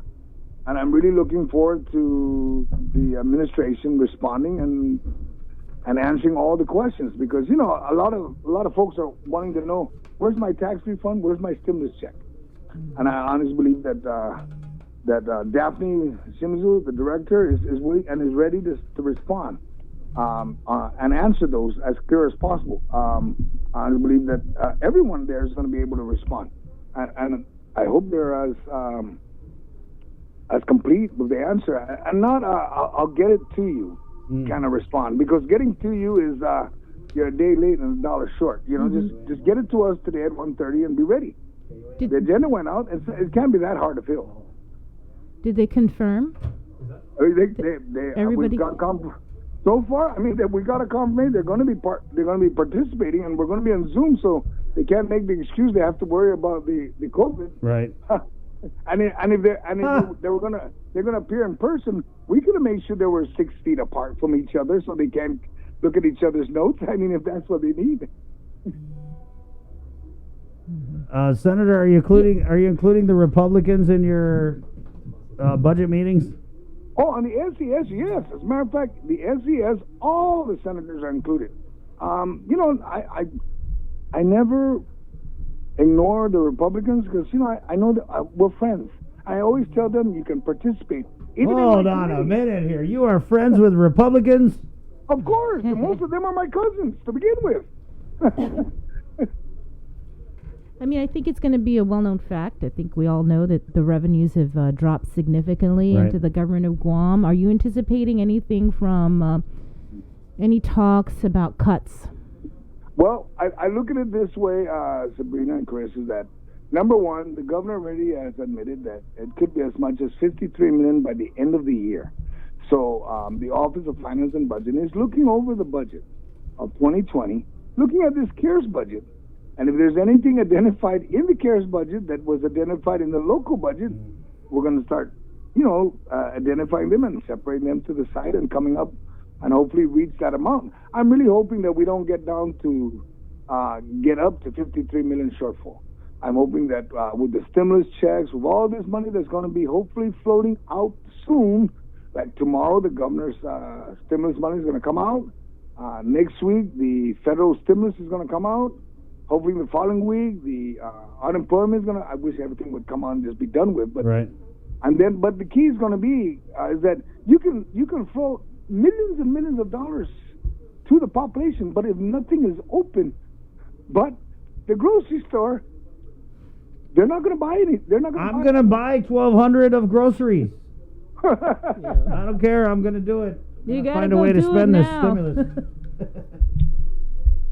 Well, see, the beauty is that when they get the money, they can just hold it, and then they're and that's why the key is going to be if stores starts opening, and I'm not saying money before life, okay, and I'm going to always repeat that. It's never money before life. But if the stores would open and maintain the social distancing, the masks, whatever they need to do to open, so folks can start visiting their stores. I have a question regarding the governor's transfer authority. Do you know how much money she has transferred out from which agencies for COVID? Well, what she did transfer, there was report that they returned it. Right, that's the $7 million for the quarantine and temporary hospital program. Well, we thought it was total of 11, but it appears that it was only 7. And then I'm going to ask that question today to reconfirm what is the total amount. Because if you remember correctly, they first transferred 4, and then the second notice said 7, but then it was inclusive of the items that they identified they did transfer. So we're going to get a clearer picture this afternoon. Exactly what total was transferred and what was returned. And then it's good it's returned because to begin with, if you got no revenue, you're just returning it in paper. You know, but as far as you know, then it would make it zero. Is that what you're? I mean, isn't there like a reporting requirement that if the governor transfers money out of the general fund, it's supposed to be reported to the legislature within X amount of days? Yes, and they did do that. They did advise us, and they did report it the first $4 million, and then they advised us on the second round, which was $7 million, but it was inclusive of some of the items that were listed on the $4 million. So, and that's why I'm saying we're going to have to get clarity there. Okay, but since the COVID response began, there has been only that nothing. That's it. Except for that $4 million that. Not that I'm aware of now. Not that you're aware of. I like that. So, asterisk. And that's the risk, and that's what we're going to have to ask because as the Office of Finance and Budgeting is looking over the budget and looking at, remember we have access to S-Founder so we can see what movement is happening, and then we can see exactly. It's like GMH and public health. Immediately when that started, they started pumping up. Remember, they started pumping up. Now, how much money do they have, and where did they get the money? I don't know. Or were they using money based on appropriation? You know, it's kind of like you can use so much. Hopefully, you don't run yourself dry of your total appropriation, but they were able to survive, and they're surviving today. And we'll just have to wait and see. And hopefully, in the SCS, they review all of that because we're going to ask those questions: how much money was moved, and how did GMH, and I'll ask DOA that, Mr. Burton.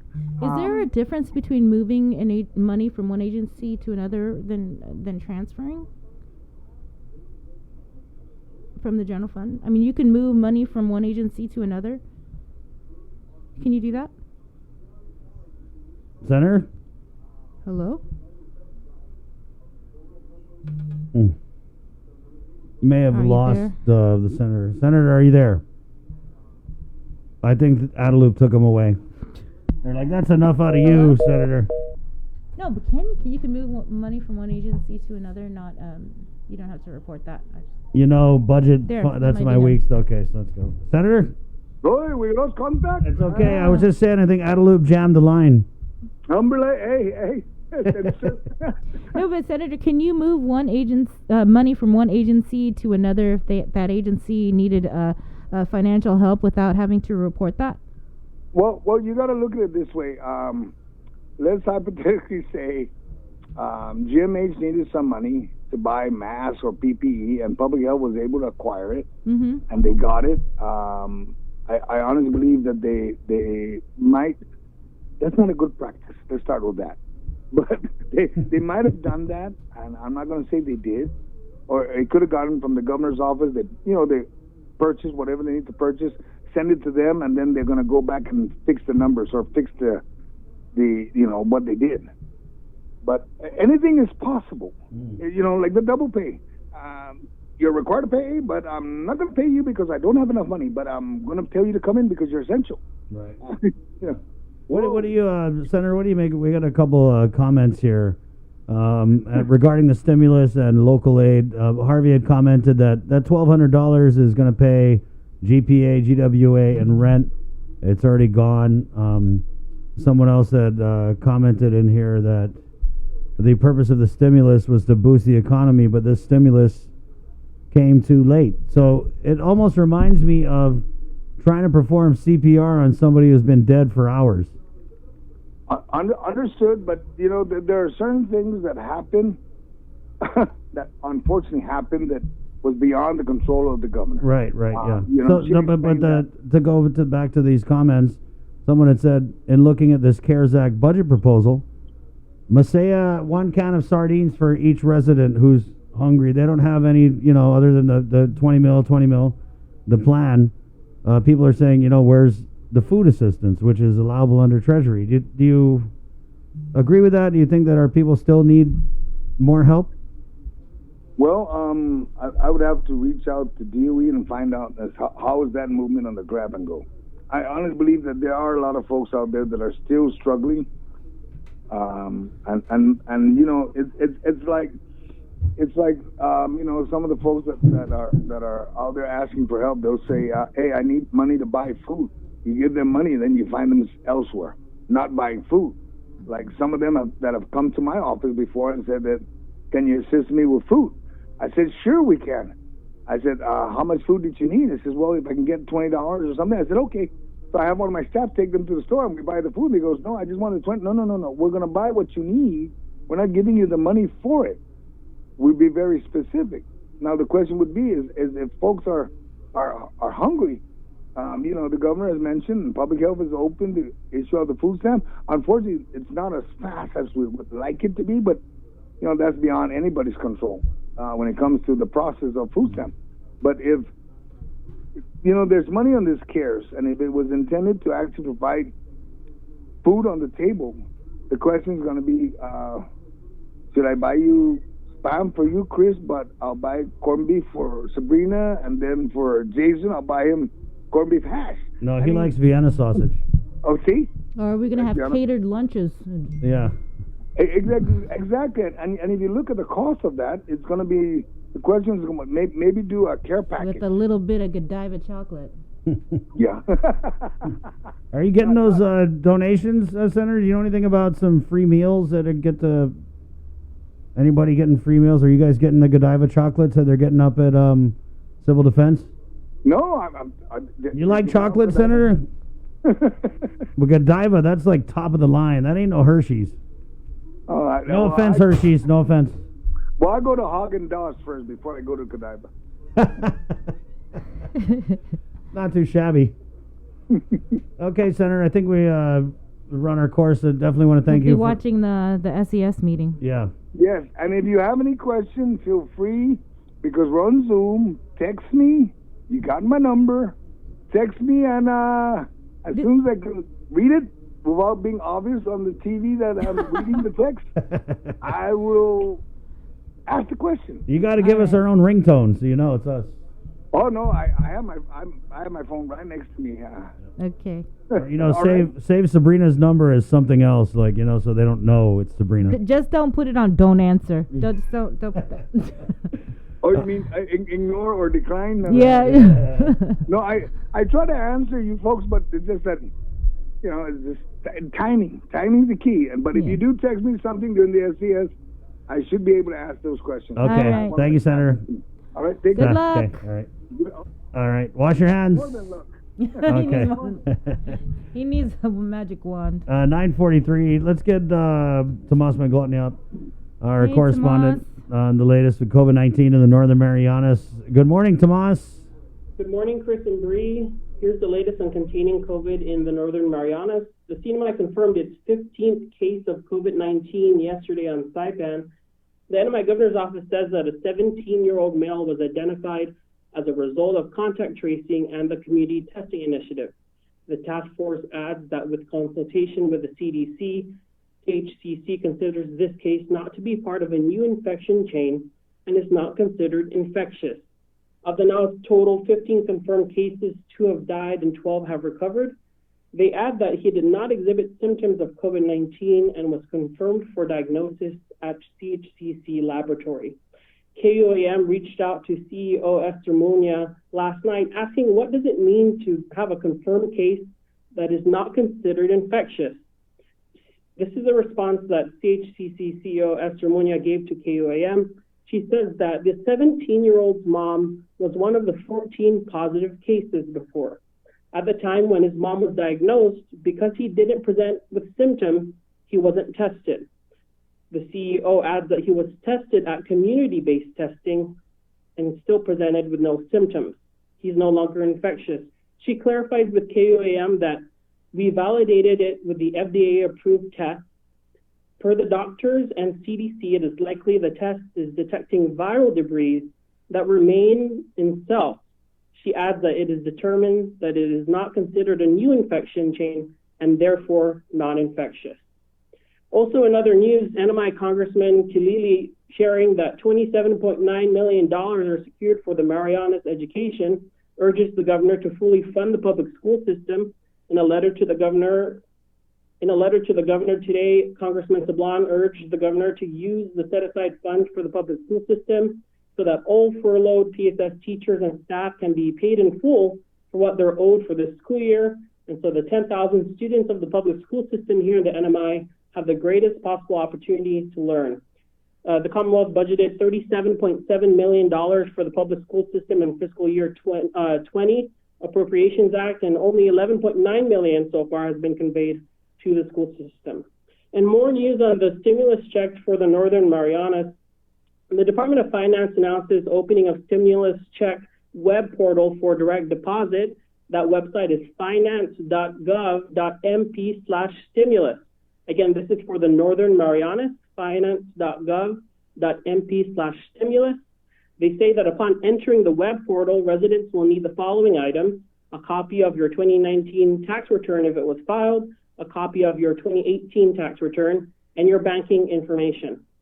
Also, we're waiting to hear back from CNMI Governor Torres's press secretary on whether or not KUAM will have a one-on-one interview with CNMI Governor Ralph Torres after repeated requests for interview. And Bring Chris, as you know, will be interviewing leaders for the Saipan Chamber of Commerce at 11 a.m. as they unveil their plans for proposal to open up business in the Northern Marianas. That's the latest here on Saipan. Thank you so much, Tomas. Just wanted to play a little song for you here. I'll put you on hold so you can hear it.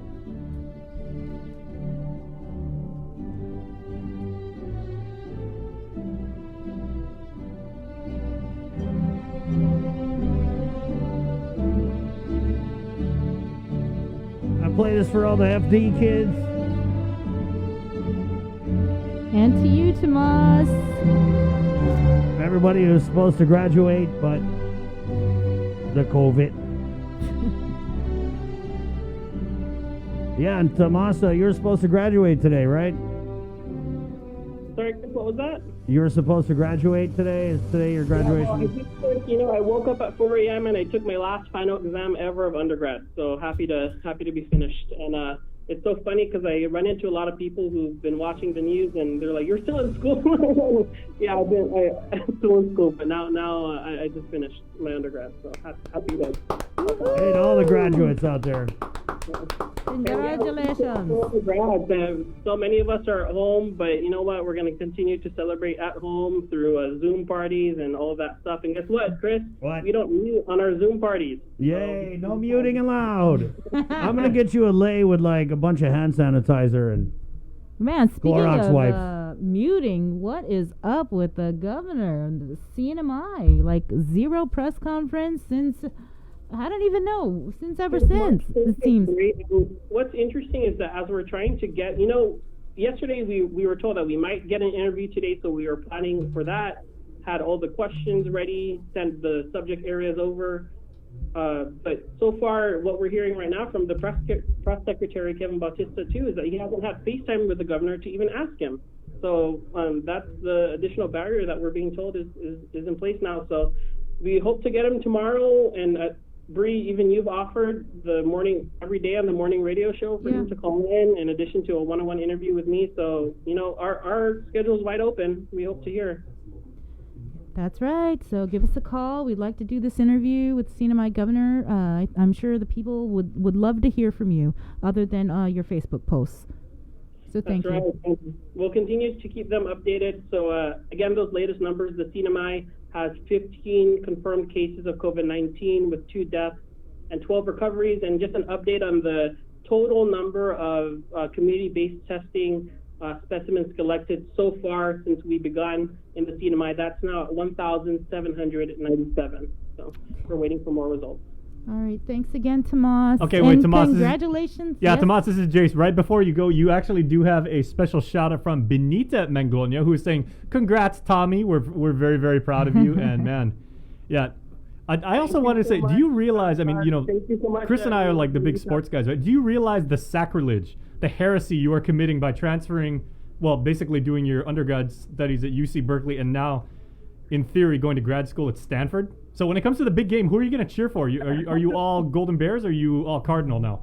You know, I'm not ashamed to admit I don't go to the game, so I won't be cheering on either team. Well, no one's going to the games now, so. Yeah. Yeah. Well, thanks again. Really appreciate the KUM family and everyone who's tuning in, wanting to get informed. So thanks so much again, yo. Well, just so everybody knows, Tomas is our news boy. Please don't let that trend.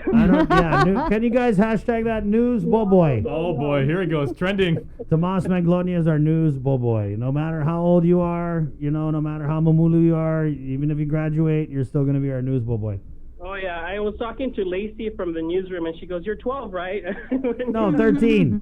You're the same age as Ricky Hernandez. Oh my goodness. All right, we're gonna leave it at that. Okay, right. Thank you. Thanks, Chris. Bye. Wash your hands. Take care. All right. Again, congratulations to Tomas and all the graduates of 2020. What a year. And how sad. No graduation ceremonies. What a year. That doesn't even, wow. However, we are doing our job here to, give all of the grads of the class of 2020. They're before I forget, also congratulations to Notre Dame kids. They were supposed to walk this weekend. Right. Oh, okay. So if you want to see and you want to actually send your love to the class of 2020 grads, make sure to email classof2020@kuam.com. We've got a segment that runs on Wednesdays and Fridays that we do that. And I don't know if you guys have seen, but there's also a special broadcast that's coming up, I believe, on the 16th. All 4 TV networks are going to do it: YouTube, Facebook, Snapchat, and TikTok. And they've got this big star-studded event. It's this big concert, and they have LeBron James pumped a heck of a lot of money into it, because he said, he never went to college. Obviously, he went straight to the NBA, but he said that was one of the proudest moments of his life, to stand with his friends for the last time on the stage. And it said it just breaks his heart not to have kids do that, but he's like, hey, you know what? I'm going to put on a show for you because you guys are unique. Yeah. And that's going to show on KUM as well, so I can't wait to see that. Send in your pictures and your messages. I know that some of them that don't make it onto the show, onto the broadcast, they're all on a KUAM Communications Facebook page. Yeah, and we've got a Facebook photo album that we're going to keep pumping into, and that's that one. We had some of them up yesterday, and already you can see, the emotion and the pride is really starting to pour out. So 2020 grads, man, this is your year, and we are not going to leave you guys behind. You guys earned it. All right. Congratulations again. Make sure to go to our Facebook page. Is it our Facebook page? What was the email address? Class of 2020@kuam.com. And then if you go to our Facebook page, we've got the album that we'll be adding to, probably throughout the summer. I know the Class of 2020 segment airs on Wednesdays and Fridays on our TV channels and also on our social media platforms, and all through May and all through June. Right, and there was I think almost 100 on KUM Communications Facebook last night. Yeah, well, we got way more than that on the email address. That's oh really? Yeah, I mean we have got so many, and just like we're doing with the COVID heroes, we're going to say congratulations to all of you graduates. Right. Okay. And don't worry. Remember, Lieutenant Governor Josh Tenorio made the commitment to redo Easter after the COVID. So I'm pretty sure we can redo graduation after the COVID. 9:53. Bree, did you want to go over the results from the JIC, and then we'll end on our good note? Okay. She's like curveball. Right on. All right, so the latest from the Joint Information Center, they released the numbers last night around 10:35. Total of 90 individuals were tested for COVID-19 on Wednesday, and 2 tested positive. The number of confirmed cases of COVID-19 on Guam now is at 151. Again, 5 deaths and 123 released from isolation. And, of course, the big news, the good news, money for the federal stimulus checks has arrived. The Leon Guerrero Tenorio administration confirms it received $107.8 million of the $134.8 million in federal funding from the CARES Act. And we had Daphne Shimizu, the Department of Revenue and Taxation Director, on the newscast on containing COVID a couple hours ago, and she is so excited and dedicated, her and her staff, to get the checks cut as soon as possible. There you go. 9:54 again. Thank you to our sponsors: Cabo Enterprises, Ambrose Inc., IT&E, Coast 360, and the Bank of Guam. It is containing COVID. There's just so many ways to get the show right here on the radio.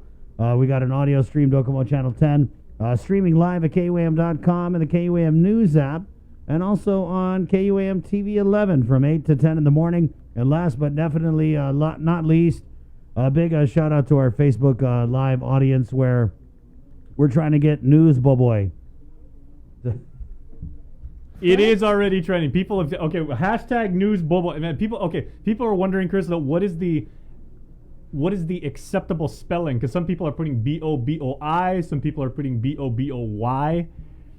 I would just. What is the malfunction spelling of Boboy? BOBOY. Okay, Boboy. And Benita did join in, and she said, "I'm so proud of my godson." Oh, there you go. And let's just keep on this good note, and we're gonna bring on Lenny from Kadu. Hi, Lenny. Morning, Lenny. Hey, good morning, guys. So you guys, Kadu, man, you guys had that Kadu Cares thing, and you just won't stop giving, and this is so amazing. I know that you guys were out in Dedido, and you got a new program. Can you just tell us about that, Lenny, and tell us about the program, who it's designed to help, and how people can pitch in so that you guys can get some meals to people who need it? Yes, of course, and thanks for allowing us to share. You know, we've been at it for I guess almost 2 months, about 6 weeks in, and we're getting close to 3,000 meals served since we started the program, and this all funded by people who have donated to the Kadu Caregivers program. And basically, my wife Pika and I created this through Kadu Restaurant to receive donations, whether it be monetary, produce from the farmers. We just got a donation of some nutritious bars, chocolate bars, from a local company who just wanted to pitch in. And basically, we're acting as the middleman to receive and kind of coordinate the meals. And then Manielu Foundation and Catholic Social Services are the two nonprofit groups that we work with. And we also work with Grab and Grub delivery service. So it minimizes our contact with the people receiving the food. And then we basically get the donation, make the food, Grab and Grub picks it up, and then they bring it to Manielu or Catholic Social Services, who then brings it to the people in the community that need it. So that was the basis of the program to start. But then we received so much donations that we started extending it to the mayor's offices. Mm-hmm. And so we fed people down in Agate, here in Mungi Town, right here where the restaurant is in Mingilao. And we've also reached out to Dedido Mayor Savares, and she's provided us with the location to distribute food to the people. And we're also continuing to work with other restaurants that are pitching in. And it's just a great community effort, you know, and that it feels like old school Guam right now, you know, and it's a great feeling. You mentioned other restaurants, Lenny. You want to give a shout out to those other restaurants that are helping you guys out? Man, thank you. Yes, I do. Red Lobster, Outback, and they really helped us out a lot in the beginning when we jumped off. Primo Guam has chipped in. Mezcla has chipped in. Farm to Table, UOG Triton Farms have chipped in. Sorry, they're not a restaurant, but they are a farmer. We've gotten a lot of other farmers pitching in. And let me see, what other... Outrigger, the chef Daniel and his crew have pitched in, and also the team over at the Hyatt. They have also pitched in and took over a couple days. And every day we're feeding over, just about 100 or more people. Mm-hmm. For example, Mezcla served 124 meals yesterday. Wow. So basically, you know, it really helps us to stretch the dollar of the donors through the program when other people pitch into, and when other people donate food. It really helps the dollars to go a lot farther. Mm-hmm. And that's what we're doing. And today, you know, we have a Kadu trailer we've been working on for a long time, since before this pandemic hit. And finally we're getting to launch, and then this hit, so it kind of put our pause. But then we realized we can use this trailer to bring the food to the people that can't travel to Manila or that we haven't got to. So today we're giving out free food, again, like we did yesterday, in front of the Dedido Mall, out of our Kadu trailer. And so just look for that big green trailer with the Kadu flag. And if you're in need of food, or you know someone in need of food, you can tell them to come to the Dedido Mall between 4 and 5 p.m. today, right? And just, you know, keep your social distancing, keep respectful, mindful of others around, and you could just stay in your car, stay in line, and drive up. Tell us how many people in your household, and we'll give you enough food to feed everybody in your house. Man, Lenny, you got me Thank a little. you. I know. little You choked guys were up here. there. Yeah. I gotta say, you guys Yeah. were there from the very beginning.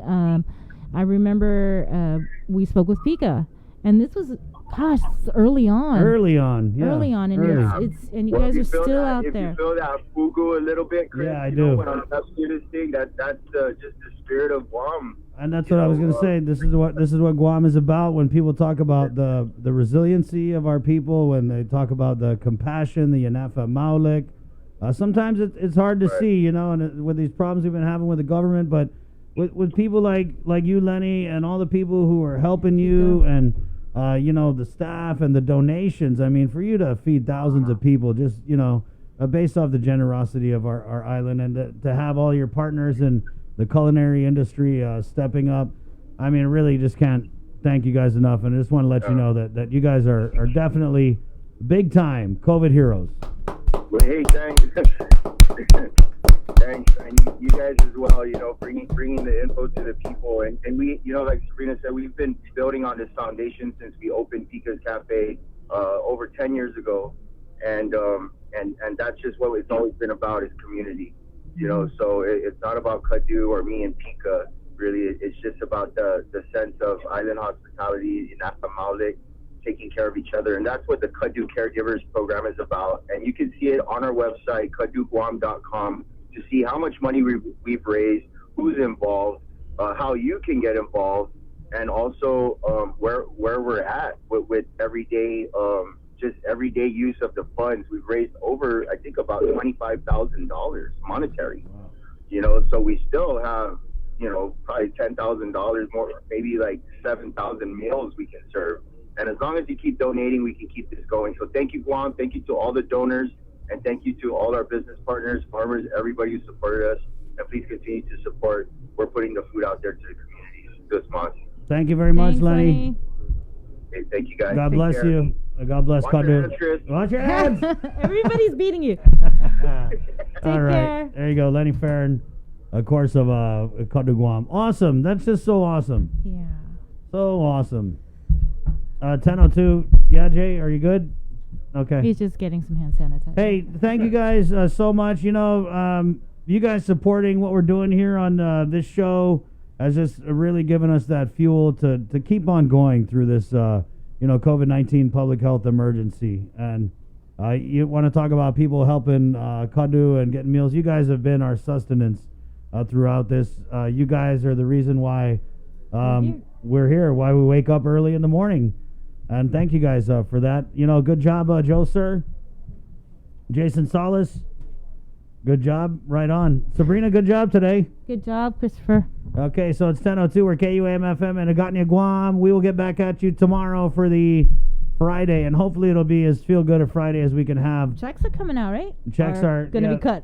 Some of the checks are going to be cut. Easy there, easy. All right, checks going to be cut. Right. So it's 10:03. Sabrina, for Sabrina Salas Metanani, Guahusi Chris, Esta, Joe. Bye.